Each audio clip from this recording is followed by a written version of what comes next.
KBS 1라디오 뉴스레터 K.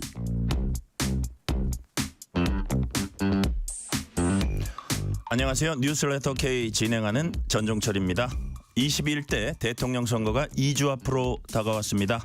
이재명 민주당 후보는 경기 북부를, 김문수 국민의힘 후보는 서울 한강 남부 벨트를 돌며 수도권 표심 잡기에 주력했습니다. 이준석 후보는 이틀째 광주에 머물면서 젊은 보수 전략을 이어갔습니다. 김용태 국민의힘 비상대책위원장이 긴급 기자회견을 열고 후보 배우자의 TV 생중계 토론을 제안했습니다. 이에 대해 이재명 후보는 신성한 주권 행사를 이벤트화해서는 안 된다고 했고, 김문수 후보는 부인들의 리스크도 대통령 리스크와 마찬가지다, 검증해야 한다면서 엇갈린 반응을 보였습니다. 정치 토크 코너에서 다양한 대선 이슈 짚어봅니다. 인터뷰 코너에서는 국립외교원장 지낸 김준형 조국혁신당 의원을 만나서 대선을 앞두고 국내외 외교안보 현안을 점검해 보겠습니다. 배페 범죄도시 코너에서는 각 후보들의 범죄 예방과 치안 분야 핵심 공약들을 살펴봅니다. 뉴스레터 K 지금부터 시작합니다.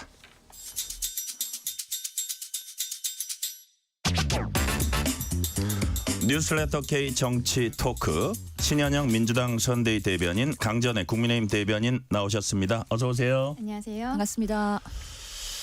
자, 오늘부터 재외투표 시작됐습니다. 오는 25일까지 세계 118개 나라 223개 투표소에서 치러집니다. 지난 20대 대선 때는 재외국민 투표율 71.6% 기록했습니다. 지난 대선 때와 비교해서 자, 강전의 대변인님, 네.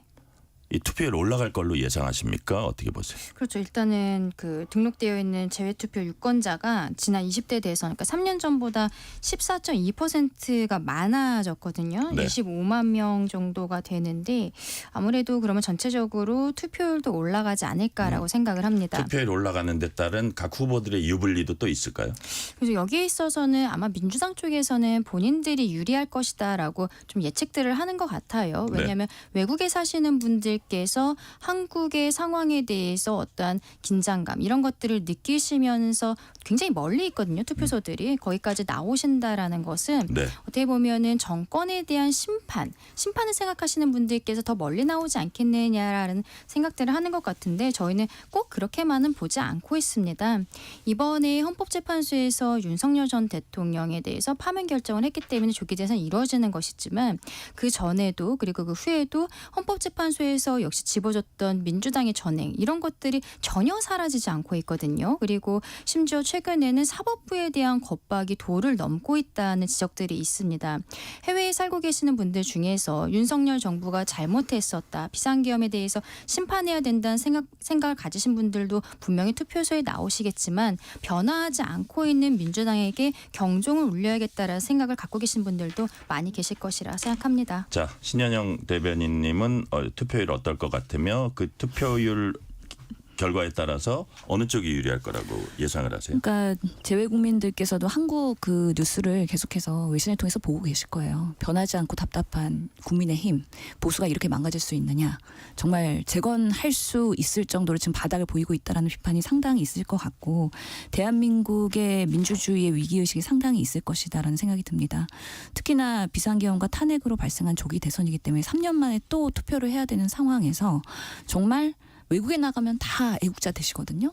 그리고 대한민국이 민생, 경제, 외교, 국방 어떤 면에서도 다 잘 되기를 바라는 마음으로 투표를 하실 텐데 그럴 때는 절박한 마음으로 대한민국이 다시 회복하고 발전하는 그런 방향이 있어야 되기 때문에 꼭 참여하겠다는 그런 뭔가 소망으로 오실 거라는 생각이 들고 특히나 지금 재외국민들 구성 보면은 아시아가 12만 8천으로 50% 차지하고요.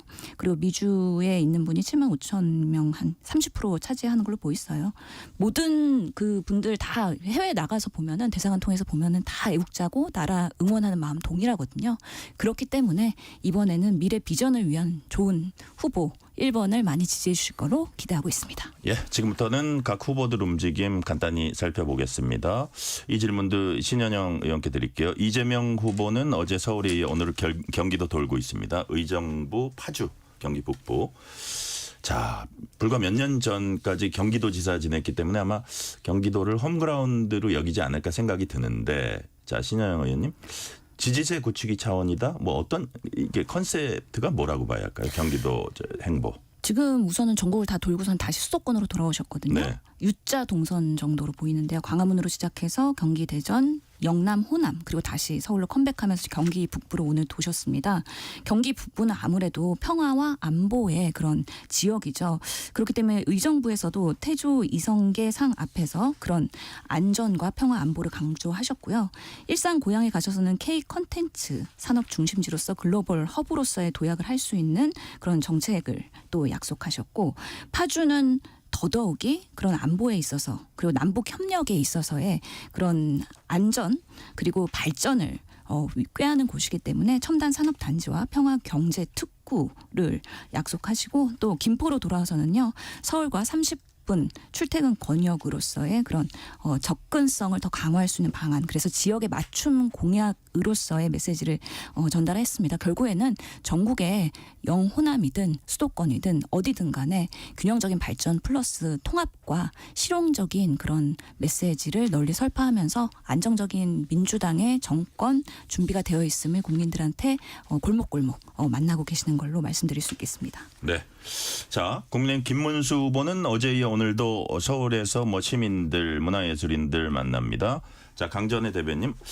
오늘의 뭐 유세 전략이라 할까요? 어떤 네. 컨셉트로 지금 접근하고 있습니까? 일단 동선을 보면은 한강 남부벨트 네. 쪽으로 이제 중점적으로 돌고 있는데요. 서울 양천구에서 문화예술인을 만나고, 그리고 근처에 있는 강서구 시장 가고, 그다음에 영등포 쪽박촌 이쪽을 들렀습니다. 네. 그리고 서초, 송파, 강동 이쪽이랑 하남 쪽을 가게 되거든요. 그러면은 아무래도 지금으로는 서울 쪽에 있어서는 저희들에게 조금 더 우호적인 지역이라고 볼 수 있는데, 서초, 송파 뭐 이런 데들은 지금도 저희 의원들이 있습니다만, 국회의원들이 있습니다만, 실상 양천이나 강동 여기는 보수 유권자들이 많이 살고 있다, 특히 중도 보수 많이 계시다라고 알려졌음에도 불구하고 지금은 사실상 의원이 없는 상황이에요. 네. 그럼 여기에서 저희가 조금 더 중도 확장적인 목소리를 내고 있다라고 보시면 될 것 같습니다.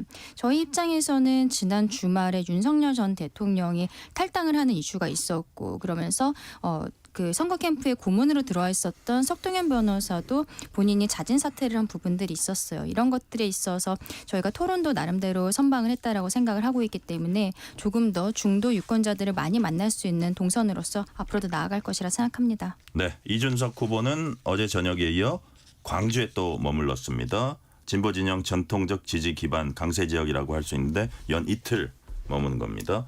자, 젊은 보수로서 이게 일종의 차별화 전략인지, 두 분 중에 이준석 후보하고 더 친한 분이 이건 대답하시면 될 것 같은데.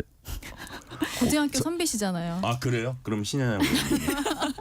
이준석 후보는 아무래도 제3지대에서 지금 한 자릿수의 지지율을 가지고 있잖아요. 조금 더 그 빌드업을 하면서 두 자릿수로 만드는 목표를 갖고 있을 거라고 생각을 해요. 그러다 보니까 거대 양당이 갖고 있는 지분 외에 사각지대를 찾아간다라는 뭔가 핀셋, 타겟 전략을 구사하고 있는 거 아니냐. 네. 그런 면에서의 젊은 세대들을 타겟으로 하는 대학가들의 뭔가 학식, 이런 대담, 그런 데를 시리즈로 가고 있는 것으로 보인다. 그런 면에서는 젊은 세대의 표를 조금 더 끌어올린다는 면에서 장점이 있을 수 있는데요. 결국엔 대통령이라면 전 국민을 아우를 수 있는 포용적인 전략이 필요한데, 아직까지는 그런 면에서는 대통령이 되기에는 조금 부족한 부분들이 있지 않나. 근데 아직은 만 40세이기 때문에 앞으로의 정치적인 그런 앞길은 창창하다라고 긍정적으로 말씀드리고 싶습니다. 고등학교 모임도 좀 있습니까? 서울과학고 모임이 있죠. 있어요? 예, 네. 근데 모임에서는 한 번도 못 봤어요. 아, 그래요? 예, 나중에 좀 여유가 생기면 힘도, 그리고 AI, 뭐 과학 이런 정책들에 있어서 브레인들이 많기 때문에 네. 조금 더 힘을 합칠 수 있는 또 그런 뭐 플랫폼이 됐으면 좋겠다는 생각이 듭니다. 그렇군요. 자, 이번 질문도 신현영 대변인께 드릴게요. 어제 이재명 후보가 방탄유리를 앞에 설치하고 연설을 했습니다. 뭐 두께도 두껍고 후보보다 키를 훌쩍 넘어서서 설치되면서 이제 보수 진영 쪽에서 좀 이제 공격이 들어왔는데, 실제로 어떤 위협이 있었습니까? 실제로 그런 제보들이 많이 들어오고 있죠. 그리고 오늘 기사 보셨는지 모르겠는데요. 30대 남성이 민주당상 앞에서 현행범으로 체포가 됐어요. 흉기를 소지하고 있었고 보니까 가방 안에서는 전술칼 10cm 정도 되는 거랑 가스 충전식 비비탄 총이 발견이 된 거예요. 아무래도 배회하고 있다 보니까 당사 앞에 있는 경찰 분께서 불신 검문을 하고 그런 상황에서 확인이 네. 된 것이라 이게 한순간에 어떤 상황이 될 수도 있겠구나라는 위협은 있고 상당한 제보가 들어오고 있다. 근데 사실은 안타까운 건 이게 우리 정치의 어떻게 보면은 분열, 갈등의 상징적인 모습이지 않나 싶습니다. 그래서 방탄유리를 하고 연설을 해야 된다. 참으로 씁쓸하죠. 그리고 이재명 후보도 얼마나 그 현장에서의 유권자들과의 스킨십을 좋아하고 힘받는 후보인데 그럼에도 불구하고 안전거리를 확보해야 될 수밖에 없는 우리 정치의 현실. 근데 그럼에도 불구하고 그럴 수밖에 없는 예전에 정말 칼부림 당했던 그런 경험도 있고 배현진 의원도 그렇게 폭행을 당한 적이 있었기 때문에 우리 정치도 정말 미국의 트럼프처럼 만만치 않게 갈등이 고조되어 있다. 이것을 어떻게 이번 선거를 통해서 통합하느냐가 정말 중요한 과제라고 생각하기 때문에 부디 이런 방탄 유리를 가지고서는 여야가 정쟁으로 또 싸움을 하는 그런 일들은 없었으면 좋겠다라는 생각이 듭니다. 자, 정쟁 싸우는 일 없었다 했는데 제가 정쟁 바로 이제 전해드릴게요. 국민의힘은 방탄유리 속 이재명 후보 비판했습니다. 신동욱 국민의힘 선대위 수석대변인 목소리부터 들어보시겠습니다. 이재명 정치쇼가 절정에 달했다 이렇게 느끼는데 한편으로는 이런 분이 대통령이 되면 예전에 독재자들이 했던 것처럼 무슨 바주카포로도 뚫을 수 없는 방탄차 타고 다니고 관저에서 잘 나오지도 않고 이런 식의 내가 위험하다라는 걸 가지고 국민들을 항상 불안하게 만들고 그것을 통치 수단으로 삼겠다는 이재명식 통치의 예고편이다.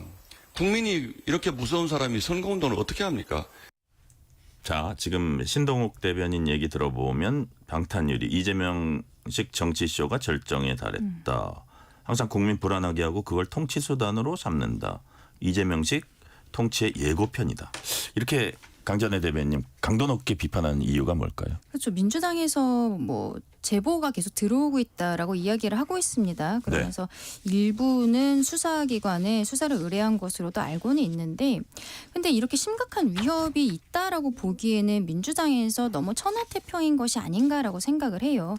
많은 의원들에게 제보가 들어왔고 그것이 좀 신빙성이 있다고 생각했다면 실상 이재명 대표의 어떤 동선이라든지 이런 것들을 완전히 동선 자체를 밝히지도 않아야 되는 것이 아닌가라고 생각하거든요.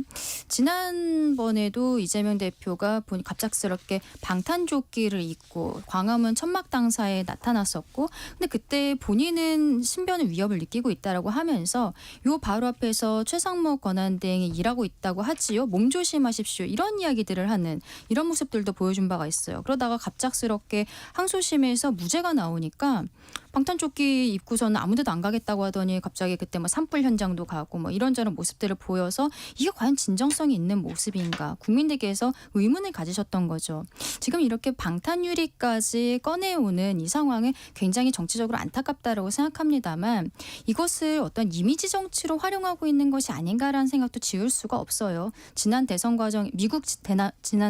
과정에서 트럼프 후보가 총격을 당했었고 그 과정에 있어서 어떻게 보면은 지지층이 굉장히 결집했었던 이런 모습들이 있거든요. 이재명 대표는 지지층의 결집을 넘어서서 본인이 윤석열 정권의 어떤 피해자다. 이러한 이야기들을 계속 하고 있었기 때문에 그 이미지로서 방탄유리를 갖다 놓고 있는 것이 아닌가라고 생각합니다. 네, 국민의힘이 이재명 후보의 방탄유리에 대해서 공세를 취했다면 민주당은 김문수 후보의 방위비 인상 가능성 언급을 비판하고 나섰습니다. 박경미 민주당 선대위 대변인 목소리 들어보시겠습니다. 방위비 분담금 인상은 외교안보상 첨예한 사안이고 국익이 걸려있는 중차대한 사안입니다. 국민적 동의와 투명한 논의 없이 공짜 선물할 사안이 아닙니다. 그렇지 않아도 거세지는 통상 압박에 기업과 국민의 시름이 깊어지고 있는데 국민의 짐이 될 발언을 하고 있으니 준비 안 된 졸속 후보임을 스스로 입증하고 있습니다. 네, 이 주한 미국 상공회의소 간담회에서 이제 나온 얘기인데 미국 현지 언론이 이걸 보도한 걸로 이렇게 전해졌습니다. 최영 대변인, 민주당이 보기에 어떤 게 문제라고 보시는 겁니까? 결국에는 지금 방위비 분담금을 올려야 된다라고 계속 트럼프가 압박을 넣고 있는데 아직까지는 우리가 정권이 정해지지 않았고 대통령이 없는 상황에서는 이런 외교 전략에 대해서 섣불리 김문수 후보가 얘기했다는 면에서는 아주 외교적으로는 우리가 불리한 입지에 처할 수 있다라는 리스크가 있는 것이죠. 결국에는 윤석열식의 굴욕 외교의 또 하나의 그런 연속선상의 결과 아닌가 싶기도 하고 미국에게 지금 아무런 상황도 아닌데 공짜 선물을 준 거 아니냐 그런 면에서 대형 사고라고 생각을 하는 겁니다. 실제로 뭔가 그 외교라는 것은 미국이 됐던 일본이 됐던 중국이 됐던 간에 결국의 원칙은 자국 중심주의고 실용주의로 협상을 잘 해야 된다는 생각이 들기 때문에 후보로서 이렇게 섣불리 얘기한 것이 또 이 친 트럼프 매체인 뉴스맥스에서 곧바로 이 보도를 하면서 마치 미국에게는 선점할 수 있는 협상의 우월권을 그냥 갖다 바치는 조공의 그런 상황이 된 거 아니냐. 그러면서 이런 외교 안보상 매우 첨예한 사항을 어떻게 이렇게 본인의 개인 사견으로 얘기할 수 있냐. 그런 면에서 국민의힘의 지금 김문수 후보의 캠프가 제대로 작동하고 있는 거냐 아니면 아직까지도 개인 의견으로 계속 설파하고 있는 거냐에 대해서 정말 신뢰감이 떨어진다라고 생각을 할 수밖에 없고요. 모든 상황에서 외교는 최소한의 양보를 목표로 해야 되고 사전에 양보 의사를 먼저 드러내는 그런 실책을 하면 안 된다. 그런 면에서 이것을 수습하는 거는 정말 이렇게 말 한마디가 엄청난 큰 정말 AS를 해야 되는 위기를 가져올 수 있다는 면에서 비판을 받아도 마땅하다고 생각합니다. 자, 강전의 대변인, 네. 민주당 입장에서 이제 외교 리스크 얘기를 이제 언급을 하고 있는데 이게 어떤 배경에서 얘기가 나오는지 예를 들어서 이게 그 방위비하고 관세 협상 이 두 가지를 서로 지렛대로 이용할 수 있다 뭐 이런 얘기를 하다 나온 건지 어떤 취지의 그렇죠. 얘기였어요? 지금 주한미군이 감축되는 것에 대해서 굉장히 걱정이 있다 이러한 이야기들을 하고 있는 거예요. 그리고 우리가 최근에 미국과 관세 협상을 하고 있는 상황이지 않습니까? 우리뿐만이 아니라 뭐 중국, 일본 다 뭐 해외 여러 나라들이 하고 있는 상황인데 우리로서는 열려 있는 자세로서 여기에 대응을 해야 된다라는 취지로서 말씀을 드렸던 거예요. 여기에 대해서 우리가 뭐 지금 민주당이 이야기하는 것처럼 트럼프가 이야기하기 전부터 여기에 대해 우리가 뭐 저자세로 나가는 것이 아니냐 이렇게 이야기하는 것은 너무 과도하다라고 생각을 하고요. 우리 입장에서는 지금 관세뿐만이 아니라 미국과는 정말 혈맹입니다. 근데 이번 토론 과정에서 대선 토론은 짚을 수밖에 없는데 중국과의 관계 그리고 미국과의 관계에 대해서 다른 후보들이 이재명 후보에게 물어봤을 때 이재명 후보는 왜 이렇게 극단적으로 말씀하십니까? 다 잘하면 되죠. 무슨 질문을 하든지 간에 질문하는 사람은 구체적인 걸 물어봤을 때 그냥 뭐 극단적이라고 이야기를 하면서 잘하면 된다라고만 이야기를 하고 있는 거예요. 오히려 열려있는 자세로서 여기에 대해서 우리가 모든 것을 협상할 수 있다라고 이야기하고 있는 김문수 후보의 자세가 저는 정상적인 우리 국민들의 눈높이에 맞는 대답이라고 생각을 하고 어떤 상황이 오든지 간에 극단적이다. 잘하면 된다라고 이야기하고 있는 민주당 이재명 후보의 모습이 더 문제가 있는 것이 아닌가라고도 생각합니다. 아니 저는 네, 완전히 진영 의원님 반박. 이거는 큰 사고의 정말 차이라고 보는데요. 특히나 이거는 외교의 문제입니다. 그래서 국내 이슈가 아니고 해외 이슈고 한번 정말 섣불리 얘기했을 때 그걸 수습하는 데 있어서의 상당한 에너지와 시간이 드는 거기 때문에 한미 관계에서의 신뢰 관계에 있어서 이렇게 섣불리 얘기하는 거는 매우 정말 가벼운 행동이다. 이재명 후보가 왜 구체적으로 얘기 안 하겠습니까? 아직까지는 대통령으로서의 권한이 없지 않겠습니까? 그런데 벌써부터 이것저것 다 구체적으로 얘기하고 다 약속하고 다니면 그거 자체가 대한민국의 리스크가 될 수 있기 때문에 더 신중하고 오히려 겸손한 모습을 보이고 있는 거다. 그러면서 김문수 후보도 정말 뭐 이번 선거에서 어떤 결과를 가져올지 모르지만 매우 조심스러운 자세로서 지금 대한민국의 국민의 그런 자국 이익의 입장에서의 실용 외교적인 측면에서 오히려 좀 말조심할 필요는 있다. 오히려 본인이 해결하지 못한다면 사고는 치지 말아라라고 꼭 말씀드리고 싶습니다. 이따가 김준혁 의원님 오시니까 한번 이 부분에 대해서도 같이 논의해 보시면 좋겠습니다. 자, 지금부터 오늘 화제가 된 이슈 하나 짚어볼게요. 김용태 국민의힘 비상대책위원장이 오늘 오전에 긴급 기자회견을 열었습니다. 내용이 뭘까 했더니 후보 배우자 간 TV 생중계 토론을 제안을 했습니다. 자, 김용태 국민의힘 비상대책위원장 얘기 그리고 잇따라서 배우자가 없는 이준석 개혁신당 후보 입장 잇따라 들어보시겠습니다. 국민의힘은 설란영 여사와 김혜경 여사 두 후보 배우자의 TV 토론을 제안합니다. 여성과 아동, 노인과 장애인 등 사회적 약자를 위한 정책 철학은 물론 영부인의 역할과 책임에 대한 각자의 견해를 국민 앞에서 진솔하게 나눠주시길 기대합니다. 이 토론은 특정 배우자를 겨냥한 것이 아닙니다. 대한민국 정치 문화의 수준을 한 단계 높이고 국민의 알 권리를 제도화하는 첫 걸음입니다. 국민의힘 있는 사람들은 제발 선거를 이기기 위한 그 대책들을 세워야 되는데 이런 아무 말 대잔치 하면서 지금 선거 이기겠다는 생각이 뭔지 모르겠는데 제가 어제도 얘기했지만 제발 스스로 작전이 안 나오면은 돈 주고 컨설턴트를 쓰든지 했으면 좋겠습니다. 이게 언제까지 이렇게 국민의힘의 망상 때문에 시간 낭비를 해야 되는 것이냐. 김용태 위원장이 앞에 있었으면 저한테 엄청 혼났을 겁니다. 네. 자, 지금 김용태, 이준석 두 분 얘기 이제 들었습니다. 자, 김용태 비상대책위원장, 자, TV 토론 제안하면서 이런 얘기했습니다. 후보 배우자는 국민과 가장 가까이 서 있는 공인인데 검증 사각지대에 있었다. 그래서 자, TV 토론 온 국민에게 좀 보여주자. 자, 신현영 대변님 이 제안 어떻게 평가하세요? 저는 정말 긴급 기자회견에서 정말 긴급하게 뭔가가 나올 줄 알았거든요. 네. 근데 내용을 들어보고 나서 딱 드는 생각이 우선은 김건희 여사가 생각이 났어요. 사실은 지난 대선에서 조용한 내조하겠다고 사과하는 기자회견 했었잖아요. 그런데 어느 순간 180도 돌변해갖고 대통령 부인이 되고 나서는 엄청난 리스크로 인해서 사실 김건희 리스크 막기 위해서 계엄 발령했다라는 얘기들도 있을 만큼 정말 윤석열 정부에 큰 부담이 된 것이 사실이거든요. 그래서 저는 아니 김건희 여사가 사과를 하거나 아니면 특검을 받거나 이런 마무리되지 않은 상황에서 이런 배우자의 토론을 들고 나온 김용태 비대위원장의 전략이 매우 낮은 수다. 그리고 어떻게 국민의힘에서는 이런 어떻게 보면 부끄러운 제안을 그래도 당의 가장 당수라고 하는 1인자한테 긴급 기자회견을 통해서 이렇게 얘기할 수 있을까 하면서 저는 또 청년 정치인이 이런 식으로 소구되는 거 아닌가라는 거에 대해서 좀 되게 안타까운 생각이 들었고요.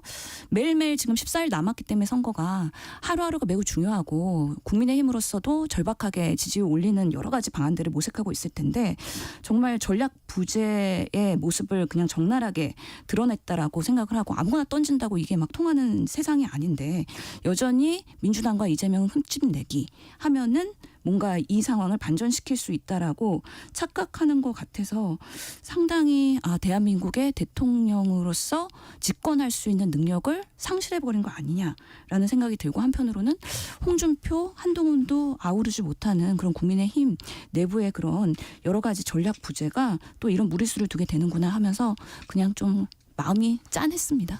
자, 강전혜 대변님, 이재명 후보는 신성한 주권 행사를 이벤트화해서는 안 된다. 김문수 후보는 부인 리스크가 대통령 리스크와 마찬가지다. 필요하다. 자, 민주당은 이제 TV 토론 제안을 배우자 TV 토론 제안을 거절했어요. 자, 이유가 뭐라고 보십니까? 본인들에게 불리한 이슈라고 생각을 하는 거죠. 저는 이게 민주당이 오히려 받아야 되는 게 아닌가라고 생각을 했습니다. 말씀 주신 것처럼 지난 윤석열 정부 3년 내내 김건희 여사와 관련한 리스크들이 이 정부를 완전히 흔들었었거든요.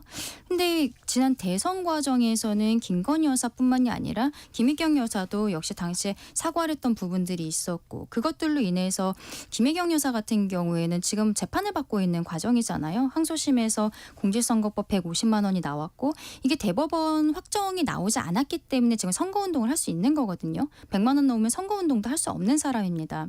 이것뿐만이 아니라 그 생활비 자체를 법인카드로 썼다라고 하는 의혹들이 있었잖아요. 이게 결과적으로 검찰에서는 이재명 당시 경기도지사에 대해서만 기소를 하고 김혜경 씨는 기소유예를 해줬어요. 그랬더니 김혜경 씨 측에서 나는 기소유예 그러니까 유죄로 보이지만 봐준다. 그 기소는 하지 않는다는 기소유예가 아니라 아예 무혐의를 받아야겠습니다라고 하면서 헌법소원을 최근에 제기를 했습니다. 그리고 말씀드린 공직선거법 150만 원 사건도 대법원에 상고를 했거든요. 며칠 전에. 네. 그러면 여기에 대해서 계속적으로 얘기가 나올 수밖에 없는데 꼭 이 TV 토론이라는 형식에 구애될 것이 아니라 어쨌든 본인이 국민들께 지난번 사과하는 모습 보였던 것처럼 본인에 대한 의혹들, 재판에 대해서 억울한 게 있으면 억울하다, 사과할 게 있으면 사과한다라고 이야기하고 털고 가면 되는 거예요. 근데 여기에 대해 이재명 대표가 특이하게도 오늘 오전에 김용태 비대위원장 얘기하니까 오후에 바로 지금 말씀하신 것처럼 신성한 주권 행사를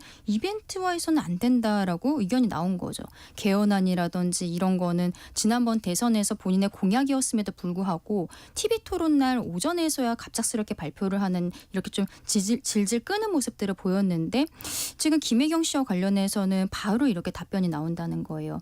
김혜경 씨 스스로가 지난 대선 때 22년 1월에 MBN에서 이제 인터뷰를 하는 과정에 있어서 가족들 검증해야 된다 얘기했었어요. 본인 스스로 했던 이야기입니다. 이것을 왜 지금 후보가 막습니까? 왜 선거 캠프가 막습니까? 저는 억울한 거 있으면 국민들 앞에 털고 가는 것도 방법이겠다라고 생각합니다. 예, 신현영 의원. 근데 검증이랑 토론회를 하는 건 완전 딴 얘기죠. 그러니까 제가 기존에 말씀드린 건 예. TV 토론이라는 형식에는 꼭 구애하지 않아도 되지 않을까라고 생각합니다. 그러니까 이게 무리수를 두면서까지 얕은 수를 쓰는 게 지금 결국에는 흠집내기 하려고 하는 건데 저는 그런다고 해서 국민의힘이 반등하거나 그러진 않을 것 같고 만약에 진짜 토론회를 한다 그래도 어떤 이슈로 그럼 토론해야 되나요? 김건희 여사의 잘잘못과 본인의 차별점에 대해서 토론을 해야 되나요? 아니면은 뭐 민생, 외교, 안보 뭐 이런 것들에 대해서 논의를 해야 되나요? 사실은 사전에 논의되지도 않았고 개념서 없었던 부분들을 이렇게 들고 나온다는 거는 정말 이벤트 그냥 오늘의 한 줄 기사로서의 그런 효과밖에 안 나온다고 생각을 하는데 참 그래도 35세 그런 국민의힘의 정당 대표가 이런 긴급 회견을 한다고 하는 것 자체가 저는 좀 부끄럽다고 생각을 해요. 조금 더 무게감 있고 신중하고 그리고 정말 대한민국을 어떻게 발전시킬 건가에 대한 포지티브한 거 갖고서는 열심히 경쟁을 했으면 좋겠다라는 생각이 듭니다. 네. 예를 들어서 김정숙 여사의 어떤 그 타지말 의혹이라든지 아니면 의류 구입 의혹이라든지 이거 보수 진영에서 계속 문제 제기하고 있고 뭐 김건희 여사는 말할 것도 없이 여러 재판 수사에 받는 사실 그런 상황이거든요. 그런 게다가 상황에 이제 김혜경 씨 같은 경우는 지금도 재판을 받고 있고 민주당은 윤석열 정부 3년 동안 김건희 여사 쪽을 계속 공격을 하면서 결혼 전에 있었던 일을 가지고서도 문제 제기를 하고 특검을 해야 된다는 이야기까지 하고 계속적으로 그랬는데 물론 이제 만약에 이재명 대표가 대통령이 되었을 때 저희 국민의 입장에서는 특검을 할 수가 없습니다. 왜냐하면 150석이 되지 않고 심지어 최근에는 107석으로 줄어든 상황이잖아요. 근데 여기에 대해서 국민들께서 의혹을 가지고 계신 거거든요. 대통령이 된 사람 본인도 재판이 뭐 정지가 된다 지금 뭐 그런 법안을 발의하겠다라고 하고 있습니다만 배우자조차도 가장 가까운 배우자조차도 남편이 경기도지사였다는 이유로 그 법인카드로서 생활했다는 것 이런 것들을 국민들께서 받아들이실 수 있는 것인가 이번 선거 과정에서 오히려 털고 가야 정권 기간 동안에 안정적으로 운영을 할 수 있는 것이 아닌가라고도 생각합니다. 그 배우자 네, 리스크는 결국에는 법적 처벌을 받는 거예요. 김건희 여사는 오히려 검찰의 소환도 황제 소환받고 지금까지도 날짜 조율도 안 돼갖고 지금 소환 조사도 제대로 안 되고 있는 거잖아요. 그러면서 공정의 이슈가 있는 것이고 김건희 여사의 그런 현직 영부인으로서 배우자로서의 상당한 많은 국정 개입에 대해서 제대로 지금 드러나지 않고 있는 부분에 있어서 지적을 하는 거지 그것을 마치 김혜경 여사의 부분과 같이 동급으로 올리는 건 너무 무리한 그런 어그로라고 저는 생각을 합니다. 네, 이 시간 교통 상황 알아봅니다. 라디오 교통정보센터 정현정 리포터 나와주세요. 네, 퇴근길 상황인데요. 먼저 서울 시내 상황입니다. 올림픽대로 공항 쪽입니다. 동작대교에서 한강대교 사이 1차로는 추돌 사고 있습니다. 주의가 필요하겠고요. 경부고속도로 서울 방면으로 안성 부근에서 정체 시작됐습니다. 서울요금소에서는 고장난 승용차가 서 있고요. 양재 부근에서 반포까지 천천히 갑니다. 서해안고속도로 서울 방면 발안에서 화성휴게소까지 천천히 가고요. 8탄 분기점에서 정체입니다. 매송휴게소에서 시작된 정체는 용담터널까지 이어지고요. 광명역에서 금천까지 막히고 있습니다. 서울 양양고속도로 서울 쪽으로 마곡터널 1차로는 승용차 사고 처리하고 있고요. 영동고속도로 인천 방면 동수원에서 북수원, 더 가서는 부곡 부근에서 천천히 갑니다. 둔대 분기점에서 반월터널까지와 분자분기점에서 월곶분기점까지 막힙니다. KBS 교통정보센터였습니다. 퇴근길 당신과 함께 읽는 세상 이야기 KBS 일라디오 뉴스레터 K 문자 샵 9730 짧은 문자 50원 긴 문자 100원 어플리케이션 콩은 무료 유튜브 KBS 일라디오 계정 채팅창도 열려 있습니다. 실시간 교통 상황 살펴봤습니다. 뉴스레터 K 정치 토크 신현영 민주당 선대위 대변인 강전의 국민의힘 대변인과 얘기 나누고 있습니다. 자, 배우자들 얘기 조금 더 해볼게요. 김문수 후보 부인 설란영 여사 그리고 이재명 후보 부인 김혜경 여사 뭐 이렇게 막 유세에 적극적으로 같이 막 하는 것 같지는 않은데 그래도 행사나 이런 데 좀 나가는 것 같고 뭐 그 설란영 여사는 인터뷰도 조금 하는 것 같은데 여튼 이런 행보들을 강전의 대변인 어떻게 평가하십니까? 일단은 지난 대선 과정 그리고 윤석열 정부 3년 동안에 네. 대통령의 배우자에 대해서 국민들께서 많이 지치셨던 거는 사실인 것 같아요. 그렇기 때문에 이번 대선 과정에 있어서는 배우자들이 뭐 유세 차에 오른다거나 그런 모습 보이기보다는 종교 행사나 이런 데서 조용히 이렇게 사람들을 만나고 인사드리고 이러는 것으로 알고 있습니다. 설란영 여사 같은 경우에는 이제 최근에 이제 새롭게 알려지신 인물이잖아요. 근데 네. 이분께서 말씀을 재미있게 잘하셔서 뭐 유튜브라든지 이런 언론과의 인터뷰들에 요즘 좀 인기가 있으신 것 같아요. 근데 김혜경 여사 같은 경우에는 지난 대선에는 사실상 뭐 산타 옷을 입고 같이 춤을 추거나 뭐 여러 가지로 좀 뭐랄까요 진취적인 이런 여성상을 처음에는 보여줬었는데 사과하는 그 이벤트라고 할 수는 없겠죠. 사과하는 모습을 보인 이후에는 조용한 모습들이 있었습니다. 근데 그 이후에 3년 동안 김건희 여사 리스크로서 계속 특검 전국들이 있긴 했습니다만 어떻게 보면은 김혜경 여사 같은 경우에도 계속 조사받고 재판받고 이런 것들이 언론에 계속 나왔던 것이 사실이거든요. 그래서 본인이 어떠한 유세차에 오른다라든지 적극적인 모습을 보였을 때 이재명 대표의 사법 리스크가 다시 한번 배우자로 인해서 다시 한번 부각될 수 있다라는 판단이 있었던 게 아닌가. 그래서 선거 캠프에서 이번 같은 경우에는 김혜경 여사에 대해서 좀 조용한 모습으로서 선거 캠페인을 진행하고 있는 것이 아닌가라고도 생각합니다. 자, 신현영 대변인님 어떻게 이제 두 여사의 어떤 행보 어떻게 평가하세요? 글쎄요. 정말 배우자의 행보에 대해서 제가 좀 더 파악을 하고 나왔어야 되는 거 아닌가 싶긴 한데 네. 그만큼 보통은 이게 조용히 잘하고 있어요. 선거가 시작이 되면 그 배우자의 일정, 수행 이런 분들이 팀으로 짜여집니다. 그렇기 네. 때문에 동선들이 분명히 있을 것이고 근데 보통은 배우자들의 역할은 정말 종교 행사 아니면 약자, 사회적인 사각지대 이런 부분들을 찾아가면서 더 뭔가 응원하고 정치의 따뜻한 면을 내비치고 그러면서 미담을 생산하고 그런 역할을 하는 것이 일반적인 그런 배우자의 캠페인이었던 것 같아요. 그런 면에서는 그동안 사실 이번 조기 대선 짧기도 하지만 두 배우자의 그런 설화나 아니면은 그런 언론의 조명이 상대적으로 약한 이유들은 결국에는 김건희 여사가 너무 지난 3년 동안 배우자로서의 적절성에 대한 이슈를 크게 부각시켰기 때문에 그렇게 개입하지 않는 국정 개입하지 않는 배우자로서의 미덕이 무엇인가라는 고민을 했을 때는 적극적인 행보보다는 조용한 행보와 내조를 오히려 더 국민들이 바라는 거 아니냐. 그 컨셉에 맞춰갖고 양쪽 다 진행을 할 수밖에 없다라는 생각이 들고요. 설란영 여사는 너무 막판에 나오셨기 때문에 근데 저는 그런 행보들이 글쎄요. 그 김문수 후보나 뭐 보수 지지층들한테 그렇게 지지율을 끌어올리는데 그렇게 도움이 될까? 라는 생각이 들더라고요. 어쩔 수 없이 두 부부 모두 노후한 정치인이라는 이미지 그리고 과거의 운동권 그런 부분들이 부각될 수밖에 없기 때문에 그런 것들이 요즘 세대 2025년에 정말 뭔가 더 긍정적인 요소로 작용할지는 좀 지켜볼 일이다라고 생각이 듭니다. 자, 신현영 대변인께 하나 더 여쭤볼게요. 자, 임기 시작되면 대통령 부인의 역할이 분명히 있습니다. 대통령과 뭐 공동체라고 할 수 있고 일부 외부 활동 국민에게 공개되고요.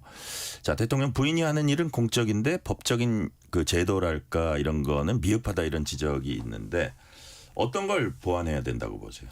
이거는 우리 사회가 조금 논의를 해서 어디까지 법적 제도화를 할 것인가 좀 이제는 김건희 여사의 문제점을 다 드러내고 해결이 되면은 같이 논의해야 될 부분이 아닌가 싶어요. 사실 뭐 조금 자료를 찾아보긴 했는데 뭐 한국 법학회나 아니면 한국 국회 학회에서도 네. 지난 윤석열 3년간의 그런 배우자의 적정성 그리고 역할 논쟁에 대해서 논문들을 발표를 했었더라고요. 결국에는 대통령의 배우자이기 때문에 경호나 여러 가지 지원을 받긴 하지만 개인이고 사적인 수행을 하는 것인데 정체성은 공적이라는 면에서의 미스매치가 있는 것이다. 그렇다면 이 공적 활동 범위를 어디까지를 정의하고 인정하고 지원할 것인가 이런 것들이 아직까지 우리나라에는 체계가 없기 때문에 이런 부분에 있어서는 역할 규정이 필요한지부터 좀 우리 사회에서 논의가 필요하다. 그런 부분들이 김건희 여사의 우리의 뭔가 소잃고 외양간 고치는 한이 있더라도 이런 일들이 재발되지 않도록 하는 부분에 있어서는 좀 건설적인 논의가 필요하지 않나라는 생각은 합니다. 자, 강전의 대변인, 네. 이 대통령 부인의 어떤 역할이나 활동이라는 게 네.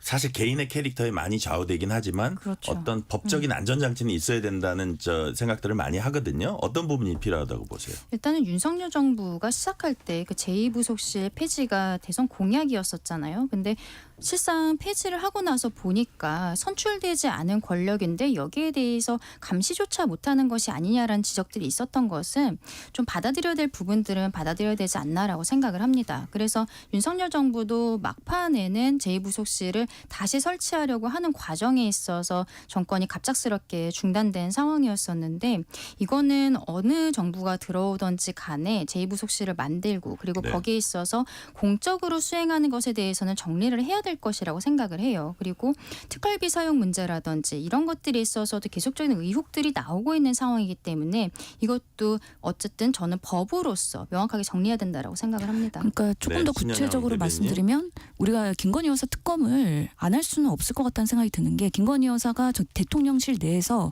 비아폰 사용이나 아니면 김건희 여사 라인에 대통령실의 그런 사람들로 채워지면서 사실 국정이 산으로 갔다는 거 아니에요? 그렇다면은 어디까지 개입이 됐고 어떤 문제가 있었는지 이런 것들을 제도적으로 제어하기 위해서는 우리 사회가 어떤 그런 건설적인 논의가 필요한지에 대해서 소통이 필요하기 때문에 문제점에 대한 인식과 그대로 드러나는 수순부터 해서 그 다음에 대책 마련까지 다음 정권이 해야 될 일이 참으로 많겠다라는 생각이 듭니다. 예, 이번엔 빅텐트 얘기 좀 해봅니다. 빅텐트, 빈텐트, 비닐 우산까지 나왔는데, 자, 김상욱 의원의 민주당 입당, 개혁신당 출신, 그 전에 이제 국민의힘 쪽에 있었고요. 허은하 전 대표, 김용남, 문병호 전 의원 등이 이재명 후보 지지 선언했습니다. 이재명 후보는 찢어진 가짜 빅텐트 말고 진짜 빅텐트 들어오라 이렇게 손짓을 했고요. 국민의힘은 이익 추구형 이동일 뿐이다. 텐트가 아니라 비닐 우산일 뿐이다. 평가절하했습니다. 자, 강재현 대변인. 네. 빅텐트입니까? 비닐 우산입니까? 이분들은 그냥 뭐 대선이든 총선이든 항상 이제 움직이시는 분들이 계시거든요. 그 중에 한 명이라고 볼 수 있을 것이라고 생각하고 빅텐트라는 것은 말하자면 뭐 대권 주자들이 개헌이라든지 어떠한 큰 명분하에 모였을 때 빅텐트가 되는 것이지 사람들이 옹기종기 모여 있다라고 해서 그걸 빅텐트라 부를 수는 없을 것이라고 봅니다. 관건은 파급력이다? 그렇죠. 지금 그리고 들어가신 분들의 위치라는 것도 실상 엄청나게 놀라운 분들은 아니라고 저는 개인적으로 생각을 합니다. 김상욱 의원 같은 경우에도 뭐 최근에 어쨌든 탈당을 하고 이런 것들이 어느 정도 예상이 됐던 부분들이 있고 개혁신당 출신의 뭐 허은하 전 대표나 김용남 전 의원이라든지 이런 분들 같은 경우에도 저희 당에서 개혁신당으로 갔다가 이제 민주당으로 가셨는데 현직 의원도 아니시고 어쨌든 메시지라든지 그동안의 어떤 유튜브 같은 것을 봤을 때 아 저분 갈 줄 알았다라고 보시는 분들이 많이 계셨거든요. 그냥 지금으로서 는 이재명 대표가 조금 더 유력해 보이니까 그쪽으로 휩쓸려 가고 있는 여러 사람 중에 하나가 아닌가라고 생각을 해요. 이런 걸 가지고서는 빅텐트라고 부르기에는 굉장히 무리가 있다라고 생각합니다. 자, 신현영 대변인님, 예를 들어서 이제 관건은 파급력인데 파급력 혹은 상징성 있다고 보세요? 지금으로서는 국민들이 다 그런 모습들을 보고 있는 거죠. 사실은 땡기지 않아도 어떻게 보면은 상대적인 현상으로 나타나는 거라고 저는 생각을 하거든요. 예를 들어서 그 김상욱 의원 같은 경우에는 어떻게 민주당에 오게 됐냐. 결국에는 뭐 민주당이 상대적으로 더 나은 그런 정책과 그 대한민국을 이끌 거라는 기대감도 있지만 실제로는 윤석열 대통령의 그런 비상계엄 그리고 친윤 여전히 국민의힘의 그런 당권 이런 암투들이 정말 비린내 나기 때문에 넘어온 거거든요. 또 한편으로 김용남 의원이나 허은하 뭐 전 대표 같은 경우에도 이준석의 일당 독재 체제가 그냥 염증이 나서 넘어온 거라고 생각을 합니다. 그래서 민주당이 잘해서 기라보다는 상대당이 너무 못해서 그리고 어떻게 내가 이런 당에 몸담고 있느냐라는 면에서의 본인이 정치적인 고민을 할 수밖에 없었을 것이고 그런 면에서의 판단을 했을 거다. 결국에는 국민들이 냉정하게 이런 현상들까지도 다음 정권을 어느 당이 가져가야 되는지 그리고 누가 준비되고 실력 있는지를 판단하는데 하나하나의 그런 근거가 될 것이기 때문에 저는 이런 부분에 있어서 민주당은 나쁘지 않다. 그런 면에서는 지금 상황을 잘 겸손하게 유지하면서 안정적으로 끌고 나가는 게 중요하다라고 생각을 합니다. 이 질문은 신현영 대변인께 먼저 드릴게요. 국민의힘이 이른바 개헌연대를 이제 추진한다고 하는데 오늘 김용태 비대위원장과 새미래민주당 전병헌 대표가 만나서 이재명 후보 당선 저지와 7공화국 개헌을 위해 협력하기로 했다고 합니다. 대선에 무슨 시너지 같은 건 낼 수 있을까요? 지켜봐야죠. 근데 저희는 뭐 전혀 효과는 없을 거라고 생각을 하는데요. 결국에는 이재명 후보는 안 돼라고 하는 사람들이 모였다는 거 아니겠습니까? 결국에는 국민들께서 네거티브에 대해서 그리고 끌어내리기 전략 그리고 상대를 비난하는 전략 이런 것들이 이번 대한민국의 위기 상황에서 다음 대통령으로서 선출하는데 긍정적으로 보이실 거라고 생각하지는 않습니다. 물론 보수에서 또는 이재명 후보에 대한 그런 불신이 있는 사람들한테는 일부의 그런 결집한 효과가 있을 수도 있는데요. 지금 계속해서 선거 하루하루 지나면서 지지율에 큰 변동이 없는 것은 국민들이 이런 하나하나의 이슈에 반응하지 않고 정말 다음 정권은 준비된 대통령 그리고 실력 있고 안정된 정당을 지지할 거라고 저는 생각을 합니다. 자, 그렇다면 저기 우리 강전의 대변인님은 네. 이게 좀 뭐 효과랄까 어떤 그 예를 들어서 지금 빅텐트가 진전을 못 보이고 있는데 약간 그런데 어떤 뭐 물꼬라기보다 뭐 시발점은 될 수 있다고 보세요. 어떻게 보세요? 그럼요. 왜냐하면 일단은 그 명분 자체가 제가 앞서 빅텐트라고 하려면은 큰 명분, 개헌이라든지 그런 아니면은 대권 주자들의 결합 이런 것들이 돼야 빅텐트라고 부를 수 있기 때문에 앞서 민주당에 합류한 인사들에 대해서는 그 정도로 보이지 않는다라고 말씀드렸던 것인데 네. 지금 뭐 새미래민주당 같은 경우는 결국에는 이제 민주당에 같이 계시던 분들이 이낙연 전 대표를 중심으로 해서 창당을 했다라고 볼 수 있겠죠. 근데 이분들과 어떻게 보면은 저희 보수 정당이 함께하겠다 그러면서 그 명분으로서 개헌에 대해 이야기하는 것은 지금 민주당이 개헌에 대해서 좀 소극적으로 이야기를 하고 있는 부분들이 있어요. 지난 대선에서도 이재명 당시 대선 후보의 공약이었음에도 불구하고 이번에 10대 공약으로 들어가지도 않았을 뿐만 아니라 그리고 네. 그 이전에 당내 경선에서도 김경수 후보, 김동연 후보 이분들도 개헌에 대해서 적극적으로 얘기했는데 이재명 대표는 좀 우물쭈물하면서 시간을 계속 끄는 듯한 모습이 있었거든요. 민주당 출신의 우원식 국회의장도 개헌 빨리 추진하자. 이런 얘기를 했는데 그때 이재명 대표가 국민투표법 개정을 해야 돼서 안 돼. 이런 얘기를 했어요. 근데 국민투표법 개정이 그렇게 어려운 일은 아니거든요. 그동안에 3년 동안 그 수많은 특검이 다 법안으로서 처리를 했던 것입니다. 특검 법안들 처리할 때 왜 국민투표법은 시도조차 하지 못했는지 여기에 대한 이야기조차 없다는 것이죠. 근데 지금 여기에 있어서 네. 결국 저희 그 김문수 후보도 개헌에 대해서 말씀을 드리고 있습니다만 둘의 가장 큰 차이는 말하자면 임기 단축인가 아닌가 이거라고 생각을 하거든요. 이재명 대표는 지난 대선에서 개헌하겠다고 했는데 왜 안 했냐 이거를 경선 때 김동연 그때 단일화를 했었던 후보가 물어보니까 네.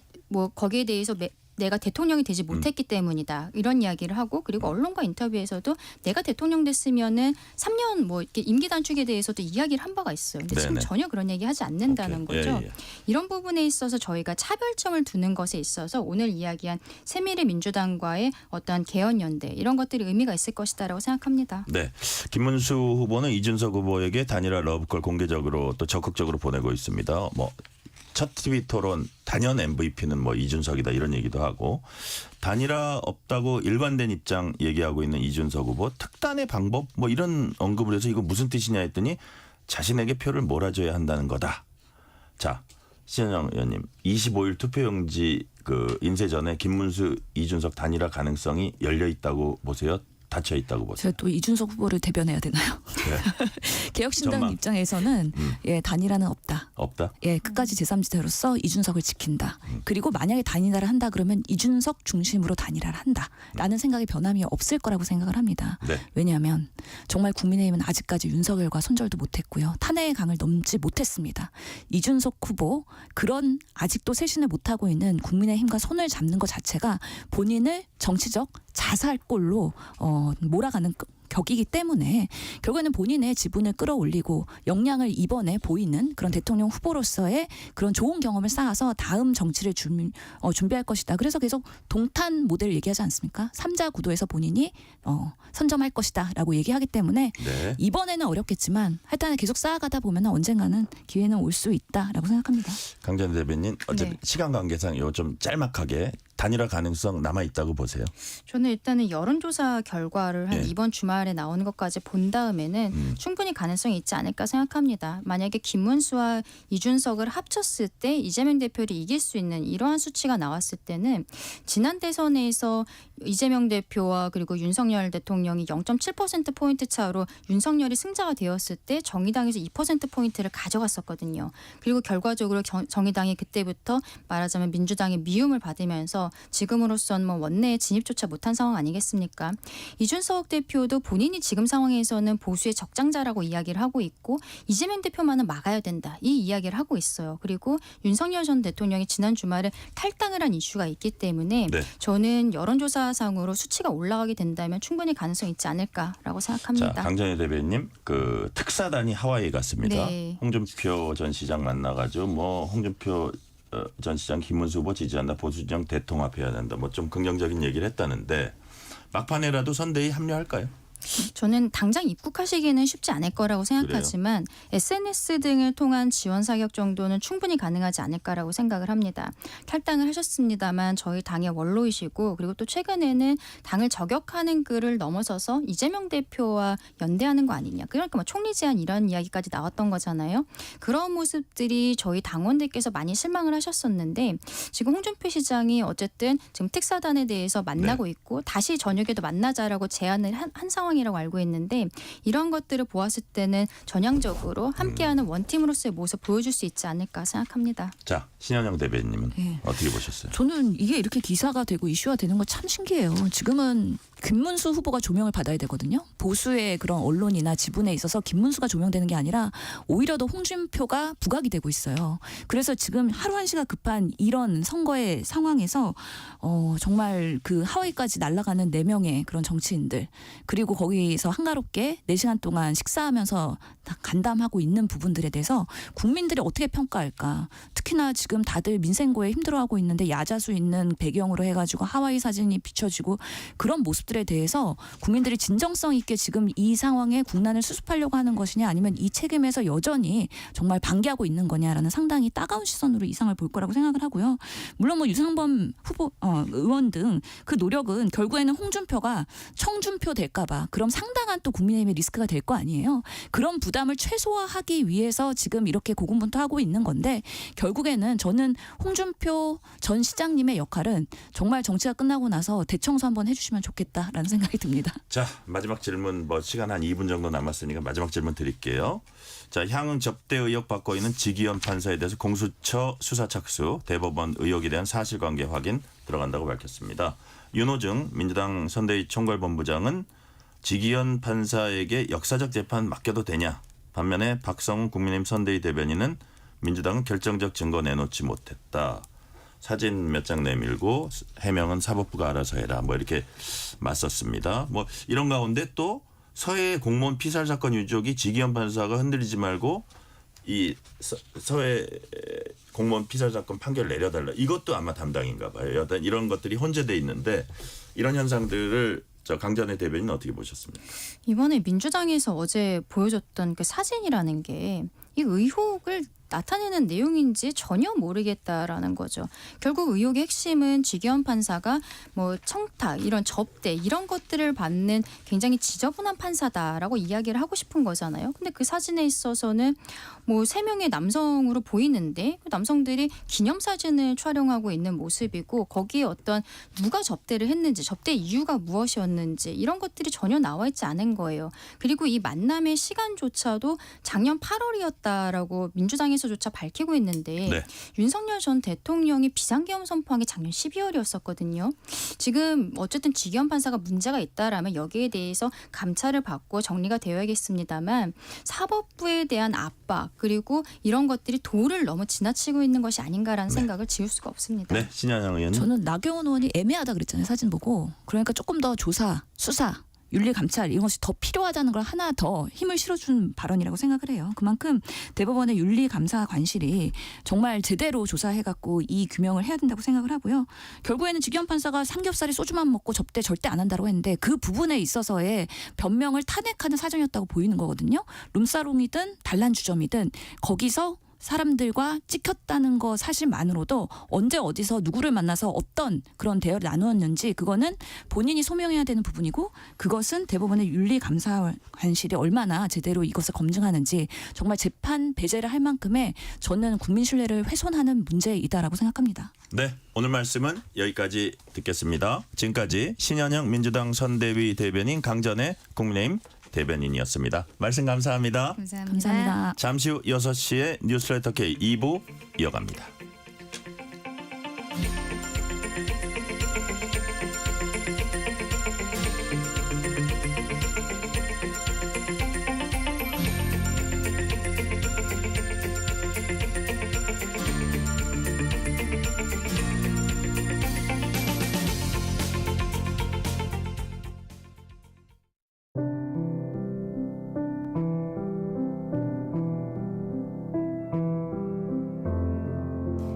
KBS 라디오 연중기획 희망충전 대한민국 639번째 이야기.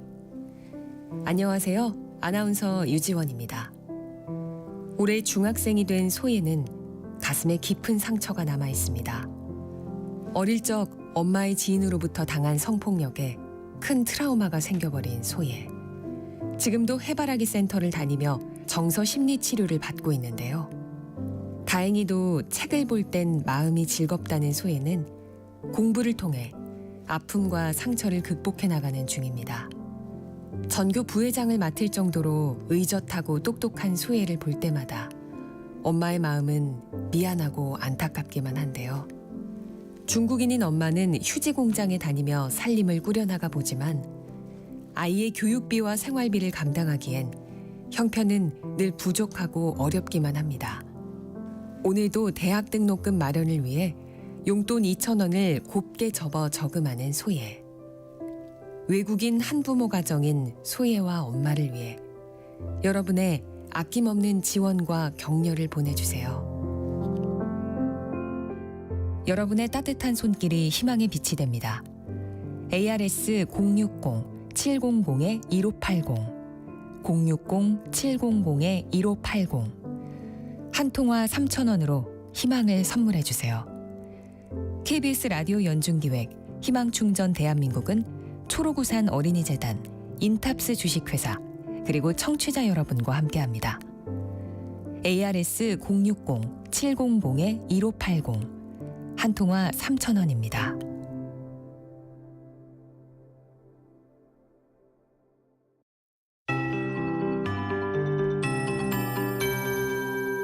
KBS 58분 날씨.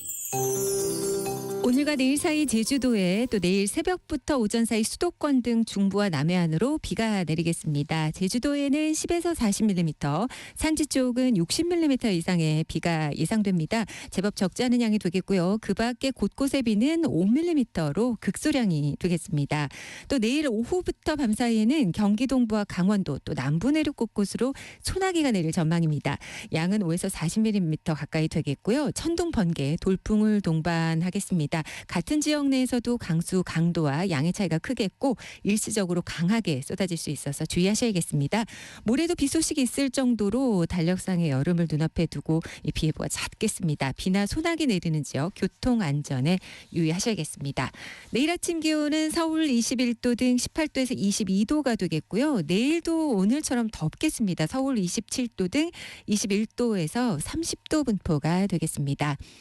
오늘 저녁부터 내일 오전 사이 바다 안개가 이 서해안과 남해안을 중심으로 유입되면서 안개가 짙겠고 그 밖의 내륙으로도 안개 자리하는 곳이 많겠습니다. 대부분 해상에 바다 안개도 계속해서 잦겠습니다. 지금 서울의 기온은 25.3도입니다. KBS 58분 날씨 강혜종입니다.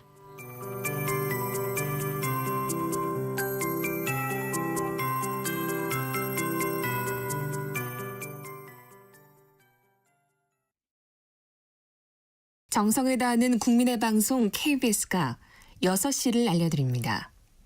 AM 711kHz, FM 97.3MHz, KBS 1라디오입니다.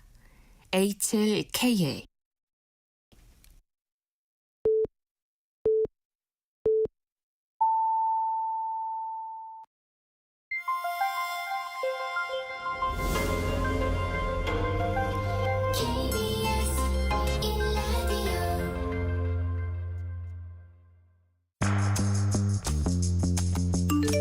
여러분은 지금 퇴근길 시사편지 한 장 KBS 1라디오 뉴스레터 K를 듣고 계십니다.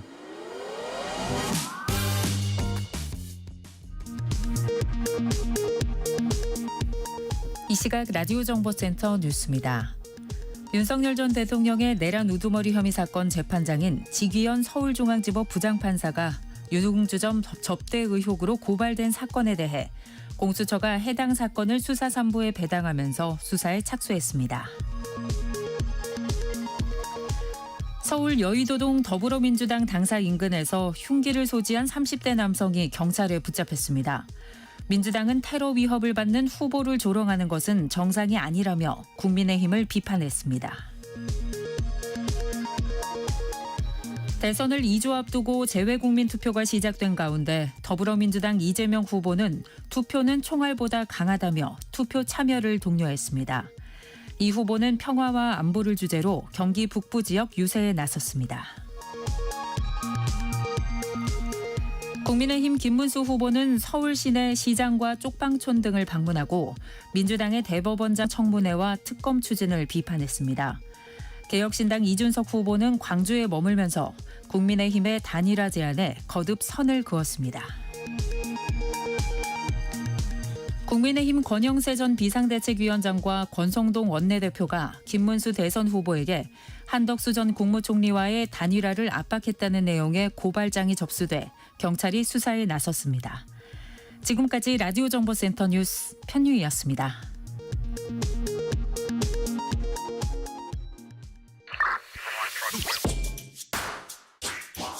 뉴스의 진수를 보여주는 인터뷰 뉴진수.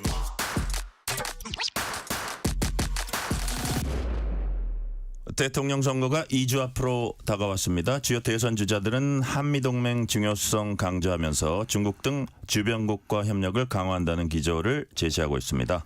트럼프발 관세 전쟁, 북핵 문제, 남북관계 해법 등 외교안보 쟁점 현안에 대해 각 대선 주자들이 입장을 내놓고 있습니다. 오늘은 김준영 조국혁신당 의원과 함께 외교 안보 현안 위주로 얘기 나눠봅니다. 김준영 의원님 어서 오세요. 네, 안녕하십니까. 반갑습니다. 반갑습니다. 네. 자, 김준영 의원님은 국립외교원장, 대학 교수, 역임하신 외교 전문가입니다.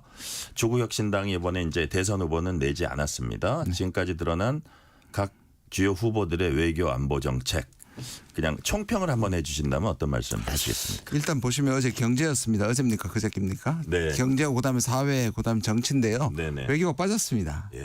그러니까 근데 이게 단순한 우연히 튀어나오긴 하는데요.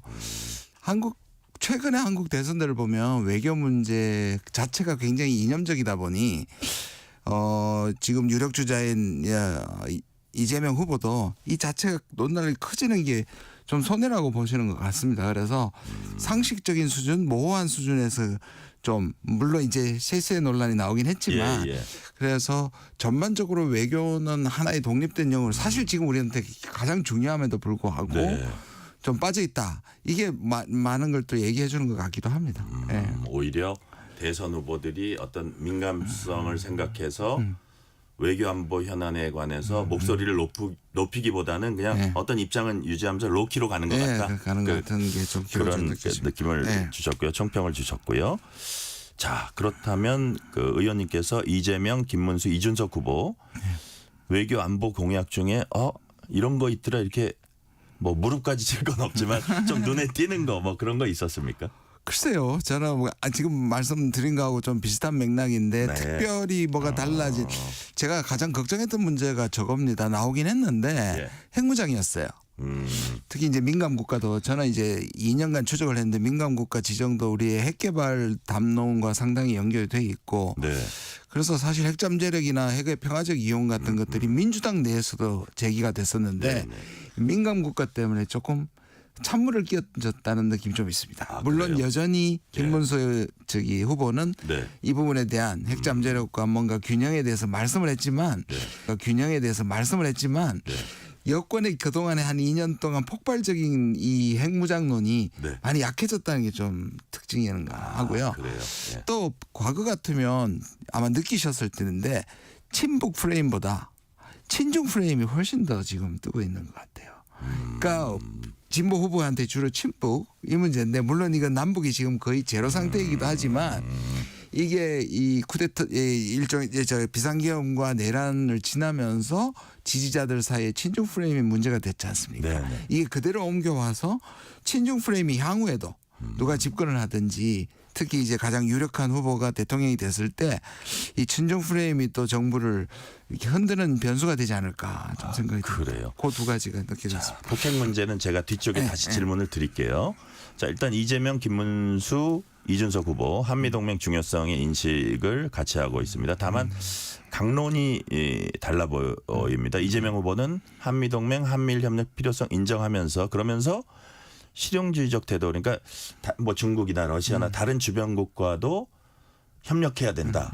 물론 김문수 후보가 협력하지 말자는 건 아니지만 어떤 비중이나 이런 데 좀 차이가 있어 보여요. 어떻게 보십니까? 보시면 네. 사실상 이게 우리 한국이 굉장히 분열적이지 않습니까? 미국과 매우 유사하기도 하고요. 네. 그래서 양극화인데 이게 그대로 외교에도 적용이 돼서 중국과 좀 가까이 지내자고 하자 하면 그게 또 반미가 되고 네. 그다음에 이런 그러니까 북한을 비판하면 이제 친미가 되고 이런 양극의 프레임이 작동을 하지 않습니까? 근데 따지고 보면 네. 한미 동맹을 부정하거나 중요성을 부정한 진보 지도자가 있었냐 하는 겁니다. 그렇게 일종의 프레임 짜는 것보다 한국에서 정치인이라면 저를 포함해서 예, 한미 동맹의 중요성을 부정하고 과연 대선에 당선될 수 있을까? 이거는 저는 팩트라고 생각합니다. 근데 여전히 진보는 한미 동맹을 좀 부인하는 세력이고 네네. 그런 것들을 이제 실질적으로 나타나는데 지금 말씀하신 것처럼 그냥 객관적으로 보면 다들 한미동맹 중요성을 얘기합니다. 네. 근데 이제 강론에 들어가서 말씀하시는 것처럼 이재명 대표는 한미동맹이 제일 중요하지만 그래도 중국과도 잘 지내야 한다. 러시아와도 잘 지내야 된다고 얘기하는 것이 뒤에 붙는 이 사족이 오히려 한미동맹을 흔드는 것처럼 프레임 공격을 하는 것 같아요. 예. 근데 이재명 후보도 분명히 한미동맹 중요하다고 말을 하거든요. 네.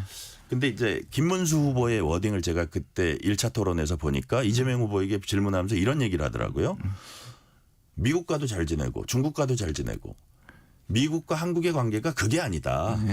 뭐 어떻게 보면 제가 이해한 게 맞나 한번 보세요. 그러니까 한미 관계와 중국과도 물론 잘 지내겠지. 한미 관계의 등가성으로 볼 수 없다. 한미 관계는 압도적으로 굳건하고 그다음에 중국과 좋은 관계를 해야 되는 이런 이 차이가 나는 관계다. 그렇죠. 이런 거를 하는데 마치 김문수 후보는 이재명 후보를 향해서 미국 잘 지내고 중국 잘 지내고 이거 뭐 비슷하게 이러는 건 안 된다. 이런 취지거든요. 예, 그것도 그런 접근법에 대해서는 어떻게 보세요? 근데 그것도 여전히 이제 프레임이 작동하는 거죠. 그렇죠. 저는 등가슴으로 보는 것 같지 않아요. 그러니까 이재명 후보도 네. 한미 동맹과 우리 소위 말하는 균형 사실 이게 노무현 대통령 때부터 시작됐잖아요. 네. 근데 아까 말씀드린 건데 어떤 진보 주장도 한중 관계와 한미 관계가 등가성에 놓은 적은 없고요. 근데 다만 이제 중국하고도 잘 지내야 된다, 러시아하고 잘 지내야 된다는 것이 결국 한미 관계를 소홀하게 한다는 것이 되는 이유가 뭐냐면 사실 윤석열 정부 때도 그렇고 철저하게 미국과 일본 중심의 외교 거의 그 외교밖에 없었다고 할 정도거든요. 그러니까 이게 가치나 이념이나 이 진영 외교가 저는 김문수 후보에도 가지고 있는 사고 체계다 보니 그렇게 세 가지 다 잘할 수는 없다고 보는 거죠. 취사 선택이고 이게 일종의 제로섬 게임 관계라고 보는 것 같습니다. 아, 그래요. 자, 한미동맹 얘기 나온 김에 최대한한 미국과 관세 협상 얘기해 볼게요. 대선과 시기가 이제 겹친 그런 영향도 받아서인지 협상이 이제 마무리되지 않고 있습니다. 대선 후에 새 정부 출범하면 이제 협상 본격화될 것 같은데, 자, 이 문제를 차기 정부에서 어떤 점에 중점을 둬서 이게 풀어나가야 한다고 보세요? 저는 지금의 전 세계의 가장 큰 리스크 위협 요인은 트럼프라고 생각합니다. 저는 수십 년 동안 국제 정치를 공부했지만 그리고 미국을 전공하고 있었는데요. 이런 유형의 그 미국의 대통령은 보지도 듣지도 배운 적이 없다라고 보고요. 그러면 가장 큰 저는 1기가 돌풍급이었다면 2기는 거의 태풍급이라고 봅니다. 그렇다면 우리는 반대로 미국한테 가장 취약합니다. 그러니까 미국의 의존, 시장 의존, 안보 의존, 사실상 인식적에서도 미국한테 굉장히 의지하고 있지 않습니까? 그러면 이게 그만큼 취약하다. 그렇죠. 좋을 때는 가장 단단하죠. 근데 트럼프의 세계관은 뭐냐면 미국이나 중국, 소련이 문제가 아니고 동맹국들이 미국을 이용해서 착취했다는 시각을 갖고 있거든요. 그러면 갑자기 동맹하고 우방국을 때리기 시작했잖아요. 그러면 트럼프로서는 이게 굉장히 유효합니다. 미국의 기대고 우방국들은 미국에 취약합니다. 근데 그거를 미국이 트럼프가 얻어낼 게 많다. 얻어낼 게 많은데 그 중에도 가장 취약한 뭐 캐나다, 멕시코, 유럽, 일본이 있지만 일본하고 한국이 제일 약한 것 같고요. 가장 의존하고 그 중에서도 한국이 굉장히 취약하다. 그렇게 보시는 거네요. 그렇죠. 자, 그러면 차기 정부에서도 그런 우리의 취약한 측면을 어쨌든 그 인식하고 그 대응을 해나가야 된다 그런 말씀이시고. 왜냐하면 여기서 한번 생각해 봅시다. 그러면 지금 사실 캐나다나 호주 같은 그래서 지금 정부가 바뀌었는데 미국에 맞서는 정부가 계속 지고 있다가 트럼프에 맞서는 이 당이 정권을 뒤집는 기적을 봤는데요. 그럼 우리도 이런 거잖아요. 그러면 우리가 미국이 중요하지만 한국에게 원하는 관세 같은 것들에서 압박을 왔을 때 이걸 버텨내는 건 일종의 미국과 치열한 협상이라든지 우리가 좋은 건 미국이 나쁠 수 있고 미국이 좋은 건 우리가 나쁠 수 있는 일종의 제로섬 게임이 되는데 그걸 버텨내는 게 한미동맹을 흔든다는 프레임에 빠지기 쉽습니다. 그렇군요. 그래서 이게 주변국, 동맹국 혹은 뭐 긴밀한 관계를 유지하던 그런 국가들도 에서 이제 반발도 있고 이제 큰 고민도 있고 한데 미국 국내적으로도 저항이 있잖아요. 그렇죠, 이게 소비자들도 있고 하니까 이 문제가 그냥 어떤 수준에서 결국은 트럼프도 타협할 수밖에 없다고 보세요. 어떻게 보세요? 이게 트럼프가 가장 존경한다는 저 갑자기 생각이 안 나는데 학자인가요? 아니요 미국 대통령 맥키니 맥키니를 제일 좋아하고 그가 이제 관세주의자고요. 그다음에 최근에 치면은 닉슨이 때였습니다. 닉슨 미국이 힘들 때 이 보편 관세를 10% 때렸고요. 근데 다 실패했습니다. 그러니까 이거는 성공할 수 없는데 트럼프는 성공할 수 있다고 얘기했는데요. 저는 필패론이라고 봐요. 아까 말씀하신 미국 국내에 문제가 있고요. 트럼프를 뽑았던 사람들이 주로 서민들이고 그 서민들이 진보에서 실패해가지고 미국을 미는데 트럼프를 미는데 이것이 결국 미국의 소비자들한테 전가가 되고 인플레이션 되면 이게 트럼프가 견디지 못할 거예요. 지금 타협도 사실 벌써 일어나고 있는 거잖아요. 그렇게 보면 문제는 그러면 실패할 건데 우리한테 괜찮으냐. 저는 그래서 좀 버티는 게 필요하다고 봐요.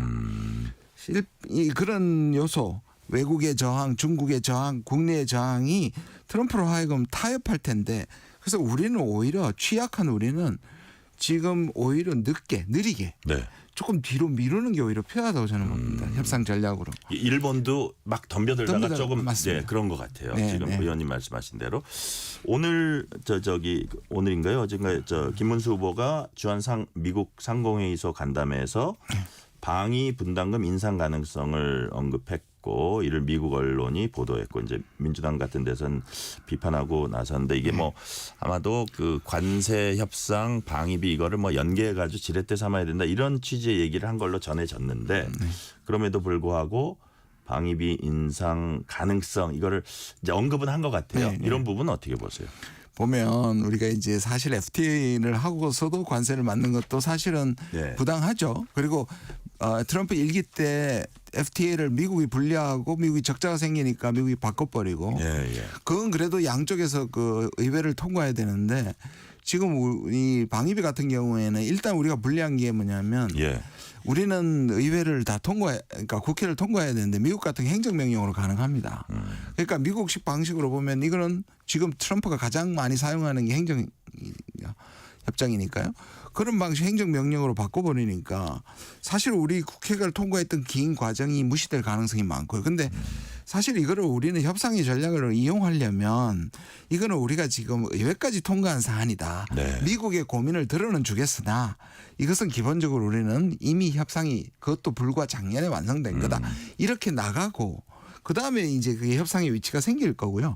그래서 1기 때가 하나의 예가 될 수 있습니다. 1기 때도 그렇게 지금은 10배고요. 그때는 이제 한 50억 불을 얘기했었습니다. 그때 우리가 계속 끌었습니다. 그래서 트럼프가 1기 때 대선에 실패하고 난 뒤에 바이든 정부가 왔을 때 밀렸던 것을 협상을 체결한 적도 있어요. 그래서 지금 이렇게 얘기하는 것은 사실 미국한테 이미 인상이 가능하다. 사실은 한덕수 대행이 있을 때도 이 얘기를 조금 했었거든요. 그래서 이거는 협상의 전략으로도 좀 바람직하지 않다. 왜냐하면 나중에 이제 미국이 이 부분을 얘기할 거란 말이에요. 협상에서. 자, 이번에 이제 중국 얘기를 좀 해볼게요.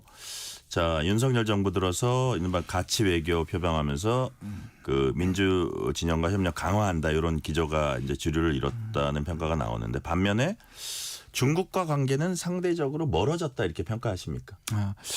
일단 뭐 아까 말씀드린 것처럼 진영 외교를 했고 그것이 이제 한미를 묶고 북중러 이란까지는 일종의 저쪽 진영이고 적대적이었다 보니 남북 관계 한러 관계, 한중 관계가 다 나빴고요. 그럼에도 불구하고 중국이나 러시아의 반응이 우리 정부가 그러니까 윤석열 정부가 했던 만큼은 보복하지 않는 것 같아요. 그러니까 일종의 멈춤 상태라 그럴까요? 그거는 실질적으로 중국의 고위직들한테도 들은 말이 한국 정부는 계속 바뀌는 거 아니냐. 그리고 우리의 위상이 우리가 공격하는 만큼 옛날같이 해서 관계를 최악으로 갈 필요는 없다는 게 기본적인 인식인 것 같아요. 아마 경제 관계도 있고. 그렇죠. 그래서 멈춤 상태다. 관계가 매우 나쁘고 부재 상태다. 한중 관계 부재 상태라면 다음 정부가 의지만 있다면 회복이 가능하다 저는 그렇게 보고 최근에 이제 시진핑 국회의장께서 가셨을 때 한한령을 풀고 에이펙에도 참여한다는 정도의 전향적 그걸 갖고 있기 때문에 하기에 따라서 저는 회복 가능하다고 봅니다. 그런데 문제는 아까 말씀드린 이 반중 프레임. 옛날에 친북 프레임이었다면 지금 반중 프레임이 세다. 그러니까 진보 리더의 이재명 후보에게 쓰여진 친중 프레임이 한중 관계를 개선하려고 할 때 이게 결국 반미 친중이라는 프레임으로 다시 흔들 가능성이 있다. 국내에서. 그게 쉽지 않을 거다. 그래요. 자, 그렇다면 관련해서 셰시의 발언 공방 그런 것도 그런 거에 가장 대표적인 예라고 보시는 거예요. 그렇죠. 이제 그때 얘기했던 게 뭐냐면 우리가 국익에 도움이 된다면 일본한 친일도 친중도 친미도 해야 된다는 뜻이었는데 실리주의적인 거죠. 그러니까 전체 비중을 얘기하면 당연히 한미동맹이 중요하지만 세계 최고의 최대의 소비 시장이고 우리가 경제에서 기업들한테 얘기해 보면 중국 없이 못 살고 우리가 기업에 이윤을 남길 수 없고 최근에는 작년까지면 차이나 피크라고 했지 않습니까? 그래서 중국이 성장이 멈췄다. 미국이 아빠니까 중국은 이제 탈중국을 얘기했는데 최근엔 다시 또 중국으로 돌아가는 경향이 있거든요. 이번에도 미국과 맞부딪히면서 중국이 나름대로 갖고 있는 지렛대가 굉장히 크고 그랬을 때 우리가 중국을 완전히 탈중국해서는 살 수가 없는데 그렇다면 중국하고도 우호적인 관계를 유지해야 되고 중국도 거기에 뜻에 개선의 뜻이 있다면 그쪽으로 가면 되는데 이게 국내 정려의 분열 구조가 이런 방식의 장애가 될 가능성이 좀 있다. 이게 좀 우려되는 부분입니다. 그래서 이게 중국과의 관계를 볼 때 그 이외 나라 뭐 미국일 수도 있고 일본일 수도 있고 뭐 대만일 수도 있고 그런데 이렇게 복잡하고 민감한 문제가 많더라고요. 대표적으로 미국 중심의 인도 태평양 전략이라는 게 있고 일본과의 뭐 군사 정보 공유 같은 그런 협력이 있고 대만 문제에 대한 입장 표명 이거는 미국 중국이 아주 극도로 민감해야 하는 부분인데 이런 부분들을 풀어가는 게 참 힘들 것 같긴 해요. 저는 엄청 힘들 거라고 생각합니다. 특히 네. 대만 문제는 이제 주한미군 사령관, 연합사령관이 청문회에서 나왔잖아요. 항공모함이라고 그랬습니다. 대중을 견제하는 항공모함이라고 하는 굉장히 선을 넘는 발언인데 이걸 또 미국의 입장에서 보면요. 당연한 겁니다. 미국이 거기서 얘기한 게 뭐냐면 미국은 일종의 거리의 폭력에 놓여 있다. 이 말은 뭐냐면 너무 멀다 중국이 부상하는 거. 그렇다면 미국의 전략적 이익을 위해서 가장 믿을 수 있는 동맹이자 강국인 한국하고 일본을 중국을 하는 것에 맞겠다. 이거는 미국의 장군으로서는 할 수 있는 말인데 우리로서는 이거는 우리 바로 생존의 문제이기도 하고 그러니까요. 대만은 우리 동맹이 아니지 않습니까? 그럼 중국과 적대 관계가 될 텐데 이런 것들이 아까 말씀드린 그런 국내 정치적 구조와 합쳐지면 다음 정부 이거는 굉장히 힘들 겁니다. 제가 아는 한 와싱턴의 담론은 대만 문제는 한국과 일본이 적어도 주한미군 주일미군은 넘어서 심지어 한국과 일본이 개입될 수밖에 없다는 게 와싱턴의 강경파들의 대중 강경파들의 합의된 시각이에요. 시각입니다. 아 그렇군요.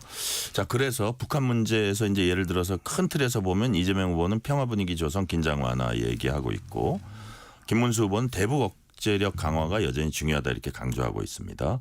자 우리 의원님 보시기에 긴장 완화가 우선입니까? 억제력 강화가 우선입니까? 이게 좀 진부한 표현이긴 하지만 두 바퀴겠죠. 그렇죠. 우리가 기본적으로 국제 정치에서 대북 억지론이라는 것은 이 우리의 국방력 거기에다가 미국의 확장 억제 합쳐서 북한이 함부로 우리를 치지 못하게 하는 가장 기본적인 평화에 어느 두 개 중 하나도 우리가 소홀히 할 수 없다. 근데 문제는 뭐냐면 우리가 과거에는 이게 절대적이었습니다. 그래서 거의 올인해도 두 바퀴라도 협상보다 억지가 훨씬 더 중요한 시절이 있었습니다. 그 냉전 체제에서. 그러니까 우리가 국력이 커지고 좀 더 왜냐하면 억지에 기반한 것은 늘 불안할 수밖에 없거든요. 전쟁 나면 이기겠지만 그게 불안하기 때문에 그다음에 협상을 하고 관리를 하고 외교를 하는 부분이 좀 더 강조되는 것인데 기본적으로 남북 관계가 나쁘고 기본적으로 보수적인 시각에 반복적인 사고가 하니까 다시 과거의 억지가 전부다라고 얘기하는 거죠. 사실은 두 수레바퀴로 같이 가야 하는 겁니다. 자 이준석 후보는 당선되면 김정은 북한 국무위원장과 회담 갖겠다 이게 공약했습니다. 남북 정상회담 공약 어떻게 평가하세요? 이거 뭐 저는 좀 자기의 이제 뭐라 그럴까요? wishful thinking인데요. 무슨 수로 제가 뭐 무슨 수로 만날 거냐? 왜냐하면 많은 준비가 필요합니까? 일단 교정국이라 그랬잖아요. 적대적 국가라고 얘기해요. 그 방벽 쌓고 거기에다가 2019년에 김정은은 협상에 나왔다가 뒤통수를 세게 맞은 다음에 엄청난 트라우마를 겪고 있을 거예요. 그러니까 국가 간의 정상 간에 만나려면 신뢰 요소가 필요한데 이준석 후보가 만나는 거에 대해서 김정은이 그걸 덜썩 잡을 수 있는 동기 그 유인이 별로 없어요. 지금의 북한은 역설적으로 외교적으로도 미중 관계, 미로 관계 때문에 전략적 가치가 높아졌고 지난 몇 년간 엄청난 무기 개발을 통해서 북한이 심지어 2019년에 6년 전에 북한이 아니거든요. 끌어낼 수 있는 유인이 뭔지를 먼저 말해야 될 것 같아요. 그냥 뭐 단순히 남북 정상회담 하겠다. 이건 되게 지금의 북한이 뭐 교정국 이렇게 규정 지은 거 이런 것도 다 판단을 해야 된다는 거고 아까 북핵 문제 얘기하셨는데 김문수 후보는 자체 핵 잠재력 보유 얘기하고 있습니다. 한미 원자력 협력 개정해서 평화적 용도 범위 내에서 핵무기 제조에 필요한 우라늄 농축, 플루토늄 재처리 기술 확보하겠다는 건데 이게 이제 핵무기를 만들게 되면 이제 국제사회에 아주 엄청 복잡하게 되니까 핵무기를 만들 준비나 능력은 갖춰놓자 뭐 이런 건가요? 어떻게 평가하세요? 단계가 있습니다. 제일 지금 심한 게 뭐냐면 핵무장 우리 자체 무장 그다음에 핵 공유 그다음에 이제 핵 전술핵을 다시 재배치하는 거 이게 세 가지고요. 그다음에 이제 핵 그 추동 잠수함입니다. 그다음에 5번째가 뭐냐 핵잠재력이에요. 이게 5번째 단계군요. 5번째 단계죠. 그러니까 이쪽은 너무 부담스럽고 계속 그다음에 아까 말씀드린 민감 국가가 있으니 네. 좀 톤을 낮춘 건데 그러면 이 핵잠재력 일본 모델이라고 하잖아요. 일본은 예. 지금 뭐 3개월이나 6개월 만에 막 천기도 가능하다고 그러는데 현실화될 수 있다고 보세요. 근데 일본이 그렇게 할 수 있었던 건 뭐냐면 일본이 핵무장을 개발하지 않는다는 약속을 국제사회에서 받아냈기 때문인데 네. 우리는 오히려요. 핵의 평화적 이용이나 이 재처리까지도 오히려 이 무장론 또는 잠재력 때문에 그것도 의심받고 있습니다. 미국에서 제일 의심 없는 3개국이 이란하고요. 그다음에 사우디하고 그다음 한국입니다. 이란하고 같은 반열에 들어간다고요? 그래서 그게 사실상 민감국가 지정된 이유인데 미국의 핵 그 전문가 300명한테 작년에 설문조사를 했을 때 가장 의심국가 다음 의심국가가 1위가 이란이고 2위가 사우디고 3위가 한국입니다. 그래요? 그게 어떻게 보면 우리의 또 기술력이 상당히 올라와 있다 이거하고도 그렇죠. 관계될 것 같아요. 근데 우리가 정말 핵잠재를 가지고 싶으면 이 말 하시면 안 돼요. 조용히 해야 되는 거예요? 조용히 해야 되거든. 일본의 방식으로 따로 일본은 국제사회에 핵 피해국 자기들은 핵무기 피해국으로서의 핵무기를 가지지 않겠다는 걸 인정받았기 때문에 그 전까지 갈 수 있었어요. 그렇군요. 자. 22일이요. 일본과 국교 정상화 60주년이라고 합니다. 자, 이제 곧 출범하는 새 정부는 한일 관계 어떻게 풀어가야 한다고 보십니까? 저는 문재인 정부 출범 때보다 상황이 좋다고 생각해요.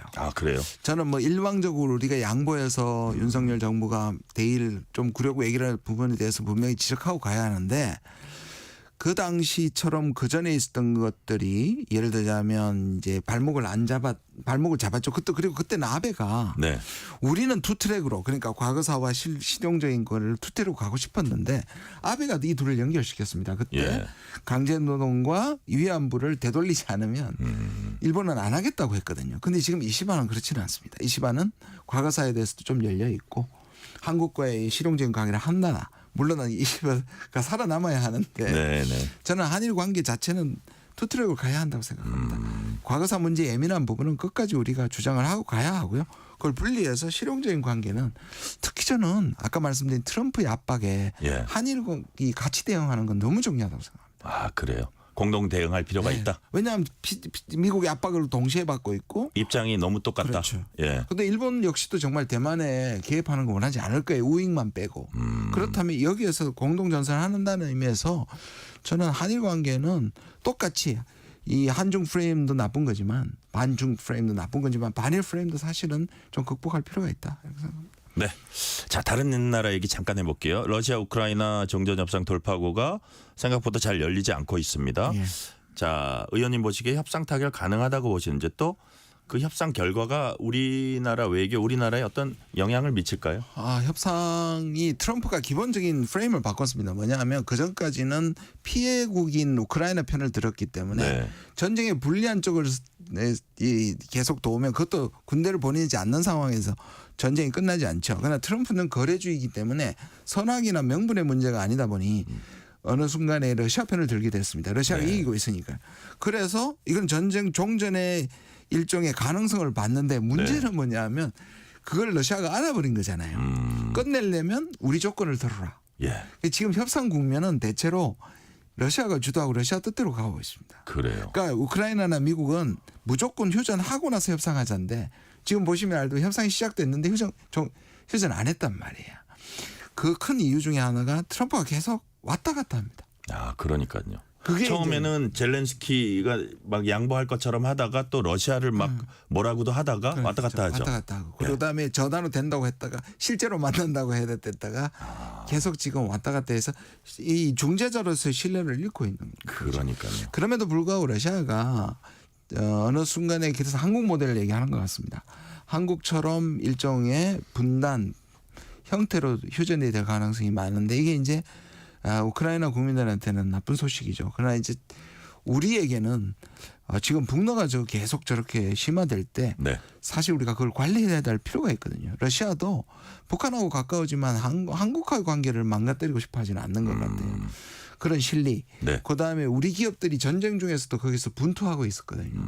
그리고 당장에 현대를 1만 루블에 팔았는데 그게 12월까지만 휴전이 되면 우리가 1만 루블에 사올 수 있습니다. 그래요. 그러니까 좀 우크라이나 국민들한테는 죄송한 일이지만 그리고 너무 많은 사람들이 죽어가니까 그렇죠. 일단은 저는 휴전을 해야 되고 가능성은 있지만 생각보다 쉽지는 않은 것 같습니다. 네. 자, 시간 관계상 마지막 질문 드릴게요. 자, 조국혁신당이 이번에 대선 후보 내지는 않았습니다.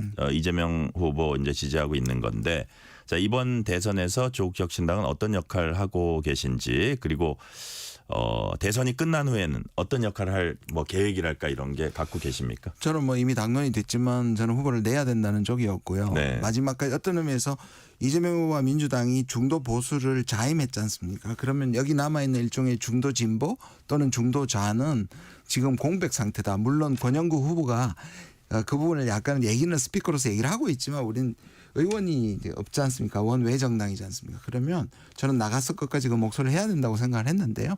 당론은 정해졌고 압도적 승리를 위해서 지금 돕고 있고 네. 그러나 이 대선 후에는 아까 말한 그 공백에 네. 조국혁신당의 역할이 채워져야 된다. 네. 그렇게 생각합니다. 그 공백에 조국혁신당 역할 채워져야 한다는 그 말씀까지 오늘 듣겠습니다. 지금까지 김준형 조국혁신당 의원이었습니다. 의원님 말씀 감사합니다. 네, 고맙습니다. 편지 왔습니다. 퇴근길 지친 당신에게 힘이 되는 뉴스를 전해드립니다. 매일 저녁 당신과 함께 읽는 세상 이야기. KBS 1라디오 뉴스레터 K.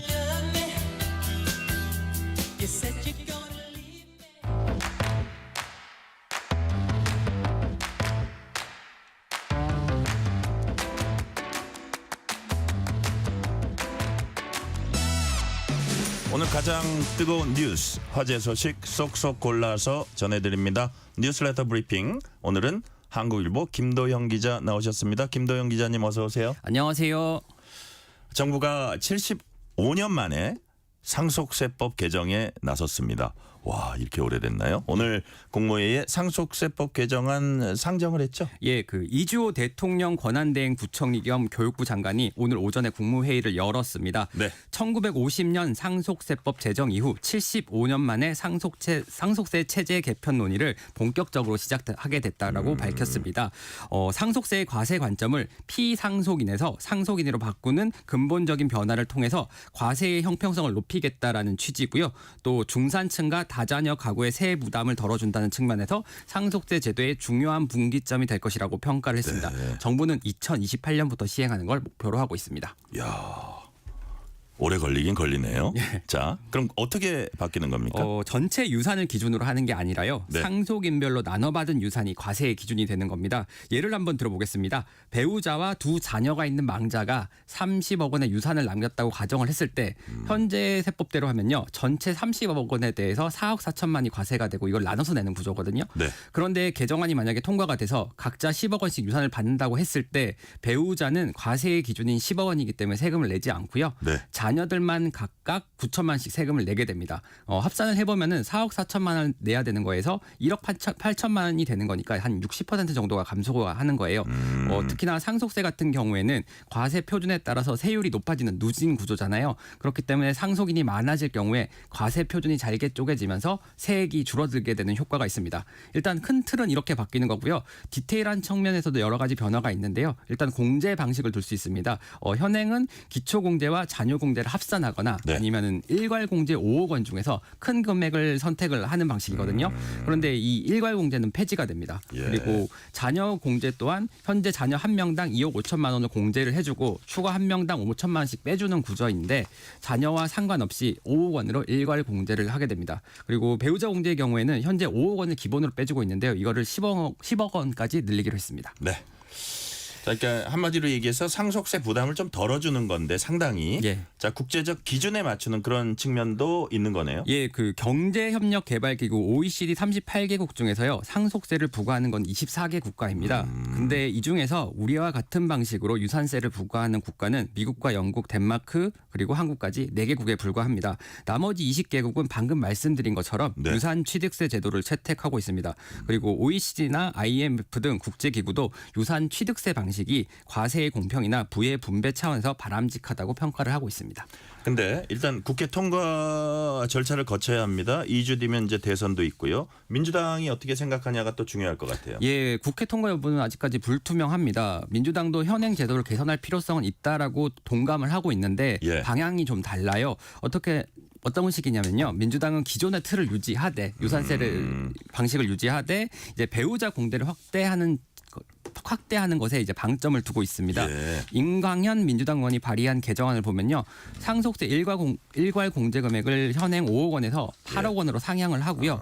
배우자 공제 금액을 10억 원으로 상향하는 안을 제시하고 있습니다. 또 민주당 같은 경우는 앞서 정부가 유산 취득세로 전환을 하겠다는 입장을 발표했을 때 예. 일방적인 기습 발표라며 반발을 하고 있습니다. 또 세수 감소도 문제를 삼고 있는데요. 국회 예산정책처에 따르면은 이 방식으로 바꿨을 경우에 연간 2조 원 이상의 세수 감소가 일어날 것으로 보고 있거든요. 근데 진성준 민주당 정책위 의장은 지난 3월에 세수가 부족하고 세수 결손까지 일어나고 있는 상황에서 세수 감소가 일어나는 유산 취득세로 전환하는 게 바람직하냐면서 부정적 입장을 밝힌 바 있습니다. 2주 뒤에 대선이 있잖아요. 네네. 통상 정부 입법의 절차를 보면요. 국무회의를 심의하는데 한 5일 정도 걸리고요. 대통령 재가에서 국회 제출에 한 7일에서 10일 정도 걸리거든요. 대선 전에 제출을 하긴 할 것 같은데 정권이 만약에 민주당으로 교체가 될 경우에는 지속적인 추진이 쉽지 않을 걸로 보이고요. 국민의힘이 선거에서 이긴다고 해도 국회에서 협상하는 것 자체가 쉽지는 않을 것으로 보입니다. 네. 사건 사고 소식 전해드릴게요. 어제 경기도 시흥에서 흉기 난동 사건 발생했습니다. 이례적으로 경찰이 공개 수배까지 해서 범인을 검거했어요. 예. 어떻게 된 겁니까? 중국 동포 차철남이 어제 네. 최초 신고 10시간 만에 경찰에 긴급 체포가 됐습니다. 어제 오후 7시 24분쯤에 시흥시 정왕동 시화호 주변에서 검거가 됐는데요. 네. 이 차철남은 2명을 살해하고 그리고 어제 오전에 편의점주와 집 건물주 등 2명을 흉기로 찔러서 다치게 한 혐의를 받고 있습니다. 경찰은 차철남의 행방이 묘연해지자 공개 수사로 전환을 했고요. 시흥경찰서 가역 인력뿐만 아니라 형사기동대까지 참여시켰습니다. 수배 전단도 배포를 했어요. 구체적 사건 경위를 조사한 뒤에 구속영장을 신청할 계획입니다. 네.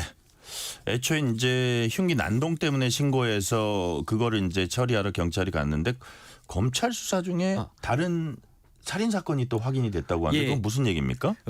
오전 9시쯤에 평소 자신이 다니던 편의점의 주인인 60대 여성을 흉기로 찌르고 도주를 했어요. 네. 신고를 받고 출동한 경찰이 오전 11시쯤에 용의 차량을 특정을 했는데 네. 그 용의 차량에 차적 조회를 해보니까 어떤 중국 동포의 50대 차량으로 나타난 거예요. 네.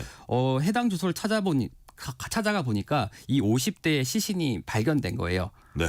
그리고 나서 차철남은 이후 오후 1시 21분쯤에 편의점에서 그 죽은 사람의 차를 타고 네. 달아났다는 거예요? 맞습니다. 예. 그래서 이제 오후 1시 21분쯤에는 편의점에서 1km 정도 떨어진 체육공원에서 자기 집 건물주인 70대 남성을 또 흉기로 찔렀거든요. 예. 그래서 이제 차철남을 특정한 경찰이 오후 2시쯤에 차철남의 집에도 찾아갔는데 여기에서 또 다른 50대 중국 동포의 시신을 발견한 겁니다.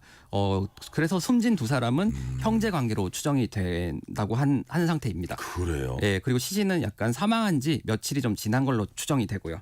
타살 혐의점은 있는데 살해한 방법 등은 아직 확인이 되지 않았습니다. 와, 이렇게 요약을 하자면 50대 중국 동포 형제 관계인 두 사람을 살해하고 예. 편의점주 60대 여성 뭐 이렇게 뭐랄까 흉기를 휘둘러서 이제 중태에 빠지게 예. 했는데 이런 범행 동기 드러난 게 있습니까? 일단은 살해 혐의에 대해서는 금전적인 얘기를 했어요. 예. 어저께 시흥 경찰서로 압송이 됐는데 범행 동기를 묻는 취재진에게 네. 저한테 돈을 꿨는데 그걸 12년씩 갚지 않았다라고 얘기를 했습니다. 네. 취재진이 피해자들에게 할 말 없냐 혐의를 인정하냐고 물었는데 참 마음이 아프다. 사람 죽은 건 죽었지 않느냐라고 대답을 했어요. 또 편의점주에 대해서는 자신을 험담했다는 이유로 그리고 건물주에 대해서는 자신을 무시했다는 이유로 흉기를 휘두른 것으로 드러났습니다. 차철남은 경찰 조사에서 범행을 시인한 것으로 전해졌습니다. 네. 외신인데요. 아찔한 소식입니다. 독일 루프트한자 여객기가 10분간 조종사 없이 비행한 것으로 뒤늦게 드러났습니다. 이거 어떻게 된 거예요? 예, 지난해 2월의 일인데요. 네. 승객 199명과 승무원 6명을 태운 여객기가 독일 프랑크푸르트에서 스페인 세비야로 가는 도중에 발생한 사고입니다. 기장이 화장실에 간 사이에 부기장이 조종 시절에 의식을 잃는 사고가 발생했습니다. 네. 조종사 없이 약 10분 정도 비행이 이뤄졌다고 뉴욕 포스트가 스페인 항공조사관 보고서를 이용해서 발표했습니다. 기장은 약 8분 만에 조종실로 돌아왔는데 보안문 접근 코드를 5번 입력했지만 들어갈 수 없었고 네. 인터폰으로 전화를 했는데도 응답이 없어서 비상 코드를 입력했다고 합니다. 이후에 다행히도 부기장이 정신을 차렸고 내부에서 수동으로 조종실 문을 열었다고 합니다. 그러니까 어쨌든 부기장이 잠시 좀 정신을 잃었던 건데 젊은 부기장이었다 그러더라고요. 예, 38세인데요. 네. 기장이 화장실에 갈 때까지만 해도 정신이 또렷하고 건강해 보였다고 합니다. 예. 그런데 돌아와서 보니까 얼굴이 창백하고 땀을 흘리면서 이상하게 움직였다고 합니다. 탑승객 중에 다행히 의사가 있었는데 예. 심장 질환 가능성을 언급했다고 합니다. 그 이후에 이제 착륙을 한 후에 병원으로 이송이 됐는데 발작 장애라는 진단을 받았습니다. 부기장은 언제 의식을 잃었는지 기억이 없다면서 비행했던 기억은 나고 어느 순간 객실에서 승무원과 의사의 진료를 받고 있었다고 진술했다고 합니다. 자, 조종사가 10분 없었는데 비행기는 어쨌든 결과적으로 생각하면 아찔하지만 뭐 이렇게 날아가고 있었던 게 뭐 자동 조정 기능 같은 것 때문에 그런가요? 예, 항공기에 활성 자동 조종 기능이 있어서 안정적으로 비행을 이어갈 수 있었다고 합니다. 다만 상황이 긴급해서 진입이 가장 가까운 마드리드 공항으로 비행기를 우회했습니다. 네. 자, 이건 짧게 전해주세요. 비상계엄 당시 계엄군이 선거연수원에서 중국인 간첩 99명 체포했다는 가짜뉴스 돌았습니다. 이 기사 작성한 기자에게 경찰이 구속영장을 신청했어요. 예, 계엄군이 미군과 공동작전을 펼쳐서 선거연수원에서 중국인 간첩을 99명 잡았고 이를 미군에 인계해서 일본 오키나와 미군기지로 이송했다라는 보도 내용인데요. 네. 서울경찰청 사이버수사에다가 이 명백한 허위 사실이라고 판단을 하고 이 기자를 위계에 의한 공무집행 방해 혐의로 구속영장을 신청을 했습니다. 네, 여기까지 듣겠습니다. 지금까지 한국일보 김도형 기자였습니다. 말씀 감사합니다. 감사합니다.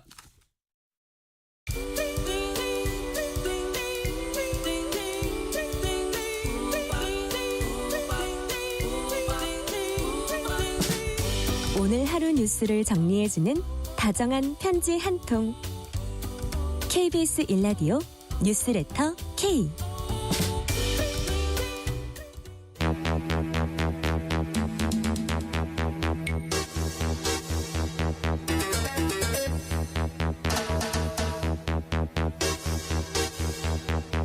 배상훈 프로파일러 범죄 이면까지 알아보는 시간 배프의 범죄도시. 오늘도 배상훈 프로파일러 나오셨습니다. 배상훈 프로파일러님 어서 오세요. 안녕하세요. 오늘은 조금 좀 특이하게 진행을 하려고 그러는데 대통령 선거 이제 2주 남아서 오늘 이 시간엔 각 후보들 공약 중에서 예방과 치안 분야 핵심 공약들 살펴보도록 하겠습니다. 프로파일러님 먼저 그 주요 후보들 공약들 이제 살펴보시고 나니까 어떤 생각 드셨는지 짤막하게 총평 하나 해주세요. 전체적으로 이제 이재명 후보는 일반론적 접근이 좀 강했고 네.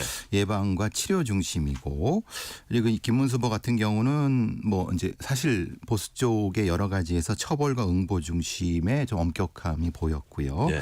저기 이준석 후보 같은 경우는 좀 핀셋, 그러니까 특정한 어떤 타겟이 정해져 있는 형태의 공약. 이게 딱 특징적인 것이 나타났습니다.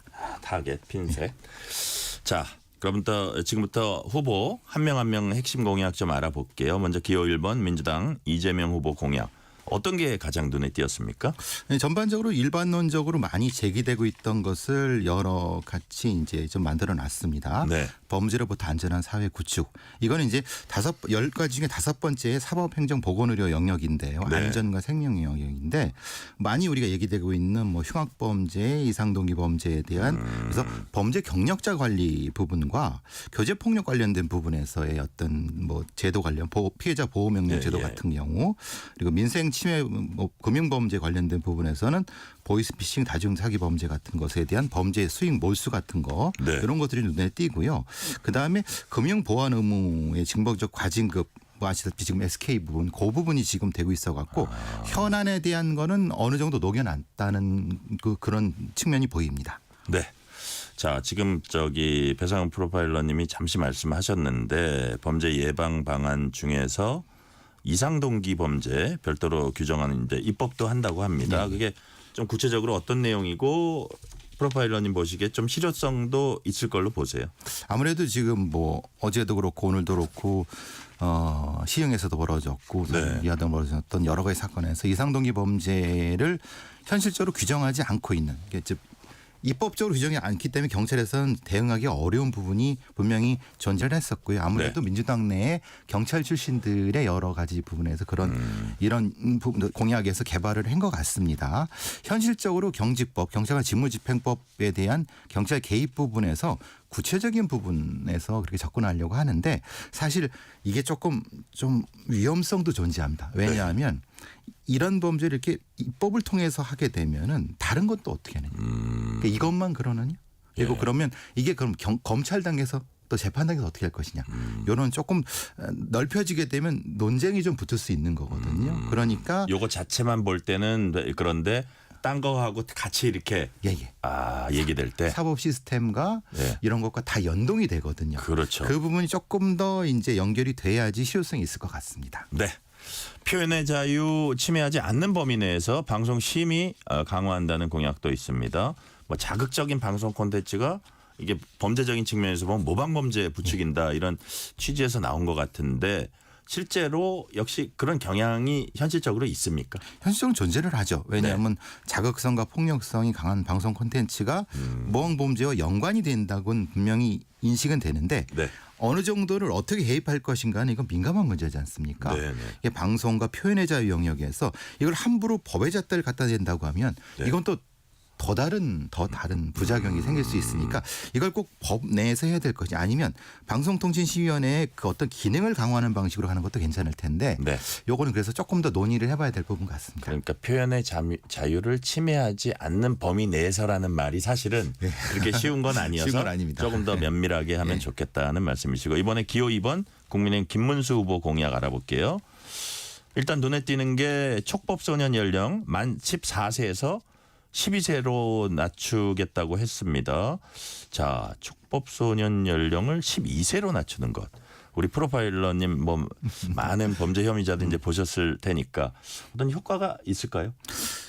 글쎄, 이건 사실은 좀 애매한 부분이 있습니다. 모호한 부분이. 한동훈 후보라고 해야 되나? 전 대표라고 하는 그분이 강조하셨던 부분이죠. 촉법소년 법무부장을 하실 때도 계속 말씀하셨어요. 맞아요. 그 공약을 아마 가져온 것 같습니다. 그런데 그 한동훈 전 법무부 장관 같은 경우는 한 살만 내리자. 그러니까 2살 내리면 너무 좀 13세. 범위가 좀 넓어지니까 그런 얘기도 있는. 왜냐하면 한 살 낮추는 것이 대상자를 굉장히 많이. 그러면 그걸 누가 어떻게 어떤 시설에서 어떤 전문가 해야 될지에 대한 부분이 분명히 대안이 있어야 되거든요. 그러니까 분명한 것은 이게 사회적 합의로서 내리는 것을 어느 정도까지는 합의가 이루어졌다고 하지만은 거기에 대한 전문적인 대안이라든가 아니면 어떤 자원 문제 이런 문제는 조금 걸리는 부분이 있습니다. 그래서 사실 조금 분명히 충분히 가능한데 그 다음 실체적인 대안은 어떻게 이렇게 맞는 건가 이런 부분을 좀 고민이 되는 부분이 있습니다. 자. 그 내리는 거 자체는 뭐 흐름상 크게 나쁘지 않은데 그렇다면 현실적으로 어떤 그러니까 시행해 나가는 데 있어서의 어떤 대안도 같이 갖춰야 된다. 그런 말씀이시고요. 김문수 후보는 또 마약 대응 강화 공약 내놨습니다. 우리나라가 더 이상 마약 청정국이 아니고 지금 많이 확산됐다. 그래서 강력히 대응하자 공약 같은데 이거 어떤 내용 담고 있고 또 프로파일러님은 이거 어떻게 평가하십니까? 전체적으로 이제 3회 이상의 마약 사범에 대한 가중 처벌 조항, 약물 검사 조건부 위치 추적제 조항이라든가 범죄 수익 환수 조항은 기존의 법무부에서도 많이 강조했던 부분이고 정치권에서 강조했던 부분인데 실행하는데 많이 좀 어려움이 있었거든요. 그래서 그 부분을 좀 강화하겠다는 것이니까 뭐 딱히 새로울 건 없지만은 후보의 의지가 좀 반영된 것 같고요. 그리고 아무래도 보수 정부 그러니까 저기 정당이기 때문에 그런 어떤 엄격한 법 집행에 대한 어떤 의지를 가진 것 같습니다. 아무래도 그리고 많이 얘기되는 것처럼 중독 치료 회복 지원법 같은 것도 얘기하는 것이 사실은 이걸 처벌만 해서는 되지 않고 치료까지 가야 된다는 것이 아마 여기 연결된 것은 이건 상당히 체계적인 어떤 공약 같습니다. 네, 그러니까 이 마약에 대해서 강력한 대응도 중요하지만 그 치료 회복, 뭐 이런 것들이 병행돼야 된다. 뭐 이렇게 그런 차원에서 그런 공약도 내놨다는 말씀이시고, 아까 말씀하신 대로 이재명 후보가 뭐 예방과 치료 이런 데 조금 더 방점이 있다면 김문수 후보는 처벌과 응보에 좀 방점을 두고 있는데 이외에 또 눈에 띄는 부분 어떤 게 있었습니까? 전반적으로 이제 그 뭐 엄격함, 네. 뭐 처벌 이런 걸 강조하다 보니까 사실은 조금 이제 일반적인 부분에서 조금 약간 좀 뭐라고 하나 구체성이 좀 떨어지는 부분이 있지만은 그래도 전체적으로는 이 그 국민의힘이 강조했던 부분이 전체적으로 다 녹인 부분이 있어갖고 그런 네. 부분을 평가해 볼 수 있을 것 같습니다. 네. 자, 어떤 그 사회 문제에 대해서 처벌 강보 이런 부분 강조했다는 말씀이시고 이번에는 자 기호 4번입니다. 개혁신당 이준석 후보 공약 알아볼게요. 공인 탐정을 도입하겠다. 이런 공약 내놨습니다. 이거 어떤 내용인지 또 이게 외국 같은 경우는 좀 있는데 여튼 공약 발표 이 배경은 뭐라고 보시는지 어떻게 보세요? 제가 아까 핀셋이라고 말씀드린 것은 예. 다른 공약보다는 이준석 후보의 다른 공약은 이것보다는 과학기술이라든가 이런 미래산업 이런 쪽이 강조인데 네. 이 부분은 아무래도 탐정 제도적인 부분에서 이제 사회 안전망 부분 포함해 갖고 네. 퇴직 공무원들 특히 경찰 공무원들에 대한 일종의 그 자원을 다시 쓰는 형태와 연결되는 것 같고요. 탐정 제도에 대한 부분은 이전부터 많이 얘기됐습니다. 네. 이전 국회 그 이전 국회 때도 이미 그 합의는 어느 정도 이루어졌거든요. 네네. 탐정 제도에 대한 거는 예. 그러니까 사실 이것을 뭐 새로운 공약은 아닙니다. 그런데 이준석 후보가 이게 소지금 치고 나간 거죠. 그래요. 선명하게 치고 나간 거죠. 그리고 그것에 대한 대안도 역시 일정 정도 전직 검찰 수사관, 경찰 수사관에 대한 그 우대 차원에서 하는 것을 상당히 핀셋으로서는 분명히 의미가 있는 공약 같습니다. 그러니까 어떻게 보면 그분들한테는 일자리를 주고 그렇죠. 일반 시민들의 어떤 안전, 그 치안 이런 거는 그 결과적으로 더 강화하는 두 마리 토끼를 잡자 이런 거 같네요. 그런 식으로 이제 이 공인 탐정 제도가 얘기되고 있고 관련 분야에서도 사실은 이 얘기는 많이 되고 있거든요. 근데 외국에서는 이제 그런 나라들 좀 있는데 우리나라에 도입해도 괜찮을 것 같아요. 어떠세요? 우려하는 부분들이 있죠. 왜냐하면 그래요? 개인정보 침해라든가. 근데 그러니까 현장에서나 이런 것들은 기본적으로 도입은 필연적인 것 같습니다. 그런데 어느 수준인지는 모르겠습니다. 그러니까 미국 수준인지 일본 수준인지 그건 논의를 해봐야 됩니다. 그러니까요. 이준석 후보가 이제 퇴직 경찰 시니어 인력으로 활용하는 방법으로 생활 치안 관리관, 피해자 지원 조사관 이게 이제 탐정하고도 좀 맥락을 같이 하네요. 같이 하죠. 그러니까 말하자면 탐정이 하나 있고 치안 관리관이 있고 피해자 조사관. 그러니까 그 퇴직 경찰들이 한 일에 따라서 피해자 조사를 한 사람들은 이쪽이고 그러니까 생활 치안 그러니까 지역 경찰 한 사람은 그쪽이고 수사 파트는 이쪽. 그러니까 이걸 좀 같이 좀 보는 차원에서 한 부분 같습니다. 그런데 조금 걸리는 거는 이제 그럴 때 검찰 수사관들의 처우는 어떻게 할 것이냐. 그러니까 경찰이 중심이 되면 좀 그쪽에선 좀 부담을 가질 텐데 그러니까 같이 좀 해야 되는데 그래서 이것들은 같이 좀 얘기가 돼야 돼. 그러니까 전문성이라는 게 검찰 수사관도 전문성이 있거든요. 그리고 이제 사실 법원 공무원들은 어떻게 하느냐. 이게 같이 연락이 될 수 있습니다. 사실은 되면은. 그러니까 이게 그래서 제가 타겟이란 말씀을 드린 건 타겟으로서 공약은 상당히 유의미한데 논의될 땐 조금 더 구체될 땐 좀 확산을 해야 될 것 같다는 생각이 듭니다. 네. 기호 5번 민주노동당 권영국 후보는 치안 분야 이제 동시에 여성 분야로 볼 수 있는 이제 공약 내놨는데 지금의 여성가족부 성평등부로 강화하고 산하의 데이트 폭력, 디지털 성범죄 등 이런 그 여성 혐오 범죄 전담 부서 신설하자 이런 방안이거든요. 이런 건 어떻게 보셨어요? 지금 경찰이나 검찰에서도 이걸 전담하는 부서가 딱히 있다고 보기는 어렵거든요. 그럼 조금 구체화해 갖고 특별사법경찰 형태로 여성가족부 아니면 성평등가족부의 그런 특별사법경찰을 두는 방식이라고 하면은 사실은 이런 방식도 다른 전문가들은 얘기를 했거든요. 그러니까 그런 쪽을 받아하는 것 같습니다. 아예 그러니까 물론 다른 후보들은 여성가족부를 뭐 존치할 것인가 이런 얘기가 되고 있지만 아예 권영국 후보 같은 경우는 성평등부를 강화해 가서 아예 실질적인 조직, 그러니까 정책 부서가 아니라 실질적인 조직으로 만들고자 하는 능력 그런 생각을 가지고 있는 것 같습니다. 그래서 아예 범죄를 전담하고 대응하고 사후까지 하는 하나의 패키지 형태로 보는 부분에서는 권영국 후보는 그쪽으로 강화하는 것 같습니다. 그러면 이게 이제 뭐 교제폭력, 디지털 성범죄 강력 대응하겠다는 건데 이렇다면 지금 경찰 인력에서 띄어내는 것보다는 조금 증원을 해야겠네요. 그쪽으로 증원을 해도 되고요. 경찰에 있는 전문 인력을 일부 파견 방식으로 해서 다시 돌아오게 하는 경우도 있을 수 있고. 그러니까 과도기적은 그럴 수밖에 없을 것 같습니다만은 지금 사실 현장에서의 문제는 데이트 폭력이나 아니면 교제 폭력이나 데이트 성범죄에 대한 전문적인 어떤 부서가 필요한 건 맞는 것 같다. 왜냐하면 경찰은 여러 가지를 하니까. 네. 그러니까 이것은 아마 민주노동당 권혁 후보는 그걸 타겟을 삼은 것 같습니다. 자, 지금까지 각 후보들 그 공약 살펴봤습니다. 마지막으로 이제 전문가로서 이제 보시기에 이런 공약은 좀 나아졌으면 좋은데 이런 것도 있을 것 같아요. 어떤 게 있을까요?